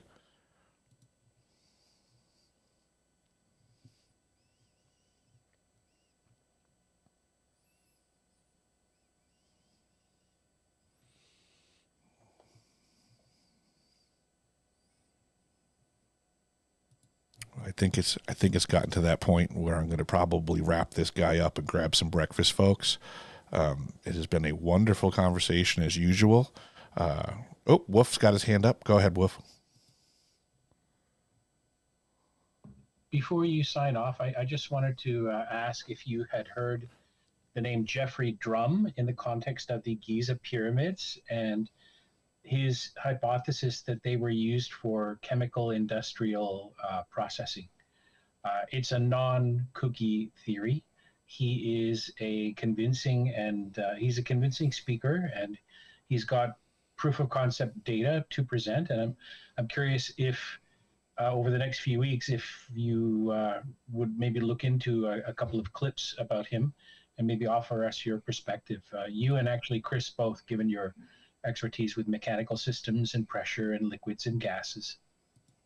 His YouTube page is Land of Chem. He's done a bunch of really good podcast appearances. Probably the most succinct summary of his theory is the latest two Danny Jones podcasts he did. But yeah, I think and Eric can weigh in with far more knowledge than me, but he's presenting the best and most concise theory that I think anyone has up until this point.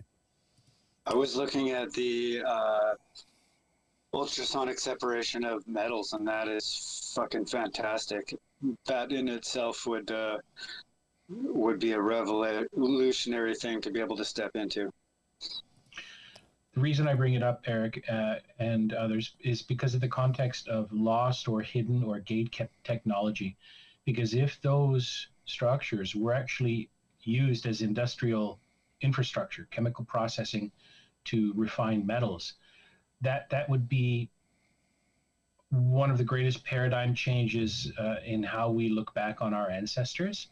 And it would be an immense, lift in the shoe of Nathan and others who are actually trying to expose a legacy of hidden or black box technology. I think his theories are plausible. I would agree. They're definitely plausible, and they're the most sensible of what, if these structures had a purpose, what would that purpose be? But I think it's also important. He says it a number of times on a lot of his videos and even in that interview, but his whole thing is these processes aren't lost. They're the same process we use in modern duplications of these types of processes. But the difference would be that it was 100% natural. The Egyptians were using purely the power of the earth and resources from the earth with no external power source other than lightning. Well, so they were using the magnetohydrodynamic moment. Sure, you and Jeffrey Drum would certainly know more about the details of that, but that, like, they're using the physical processes and properties of all things natural to do these processes now that we can do on much larger scale and much faster. But the processes themselves are the same. What they were doing back then is the exact same thing we do now. We just have different means of accomplishing that same goal. Chemistry and physics. Exactly. Exactly. Yeah, it's a great channel. I'm only loosely familiar with this gentleman's work, and as of recently, and I did find it very interesting. Totally open to looking into it more deeply, but then I would just suggest that in the concept of the pyramids and more practical functions, which are also plumbing related, the work of John O'Shaughnessy, who has put out good information that I find also very plausible, is that the pyramids, and now it may turn out that both of these people are correct, actually. But what O'Shaughnessy is coming at is that the pyramids, there's a good chance that they were pressure regulators to dampen down what would be a cyclical catastrophe. Imagine that every so often there are massive geysers that explode from the depth of the planet caused by whatever causes them. And to the point that it puts up a massive amount of volume of hot air that obviously then turns to gas into the upper atmosphere. And that in our antiquity, our ancestors were wise enough to figure out that they would need to, and this effect would eventually cause global cooling by filling the upper atmosphere, blocking out the sun, that this would cause ice ages, which would be way more detrimental to people than the warming of the planet. And that by building these pyramids, creating this pressure regulator and deflector, the event would still occur, but the volume wouldn't go into the upper atmosphere. It would be redirected laterally to the surface of the Earth, which would then also provide the information that the ancestors were discussing about the floods and the flooding. That it would save the Earth from a global cooling and an ice age, but would still leave them with a flood to deal with. So it was the lesser of all evils in that equation. But again, these guys may both be right. Some pyramids may be for manufacturing. Some may have been for pressure regulating. But all of the above would show that our ancestors had a much greater understanding of the environment for which they lived. Well, and I think, too, it's one of those things where, like, if they were going to build something like that, it would really have to serve a purpose. Required a lot of time, a lot of manpower. Yes. It would have to serve a direct. It wasn't for major praising purpose for deity them. or burying Right, exactly, a dude. Exactly. I would even propose that if the atmospheric pressures were different, that you would be able to see that that pressure would show up in something like what you see in the mists of Ragnarok, where it would kind of look like the northern lights. Like if we pressurize the atmosphere lower, we can make plasma at a different pressure. It may be that they took advantage of both sides of it. The Land of Chem guy, what I did see was he was talking about the power behind the system that he was referring to being instigated by a lightning strike, which I did find odd because it made me think of like Back to the Future. It was like, well, how are we going to, who the hell knows when lightning's going to strike and where, you know? So to me, it begged the question of like, you know, how do you make the lightning strike? But potentially, I mean, maybe it was caused through, you know, geyser activity, potentially. Again, I'm only loosely familiar with the Land of Chem guy.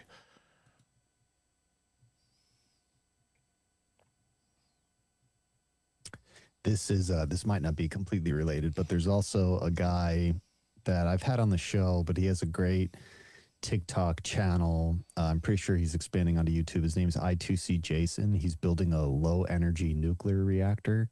He's like a machinist and a super smart engineer, and he's trying to develop a device that will sonicate a bubble and capture the electricity that's created from the sonication of the bubble and develop it into a platform that could be like deployed on people's homes or like smaller, not necessarily huge scale, but small scale, safe safer low energy nuclear reactions. Hey, can you pop him in the bubble? What's that? Can you pop him in the bubble? I definitely follow people like that. Yeah, sure. I can drop his link on here too. He does all sorts of educational engineering content. It's not anywhere near what Jeffrey Drum is proposing. He doesn't necessarily dip into any of the ancient uses of these technologies, but he is a person who's developing that and putting it all on the internet, the entire part of the process, from the research and development, machining of the components, and the development to try and get this thing to work. And I'll add it into the comments here. Can you say nuclear bombardier on X spaces without having it impact your algorithm? What? You can't say bomb on a plane? Bombardier? Yeah, exactly. Yeah, they really don't like that at the airport anymore. Yeah. Okay, so there we go. All right, I have just posted that, and I'm pretty sure he's on X, but he's most active on TikTok. I haven't got to dig around the site too much too, but Greenier's in a non-profit group too that are lend your stuff, and a few other technologies that are really interesting too. Like there's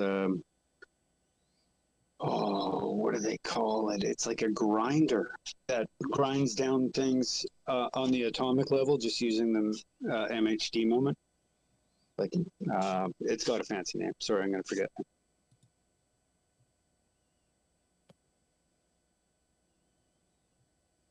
But they have a whole other company set up now too, nonprofit.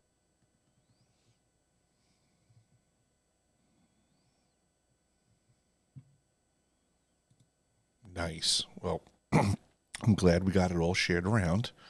And I'm going to go grab some chow. That way my boiler keeps firing so that I can generate my own electricity. Because without it, I'll be sunk. But everybody, thank you for joining in. James, love to have you in the mix. Wolf, cheers. Thanks for having me. You got it. Thanks for always coming in, Wolf. I appreciate it. Chris, thanks for mind melding with us. Gene, you're welcome as well. Anytime. Carlos, don't ever be afraid to jump in here. We don't bite. It's all good. And everybody have an excellent day. And I'll catch you on the flip side. And be well. Enjoy life.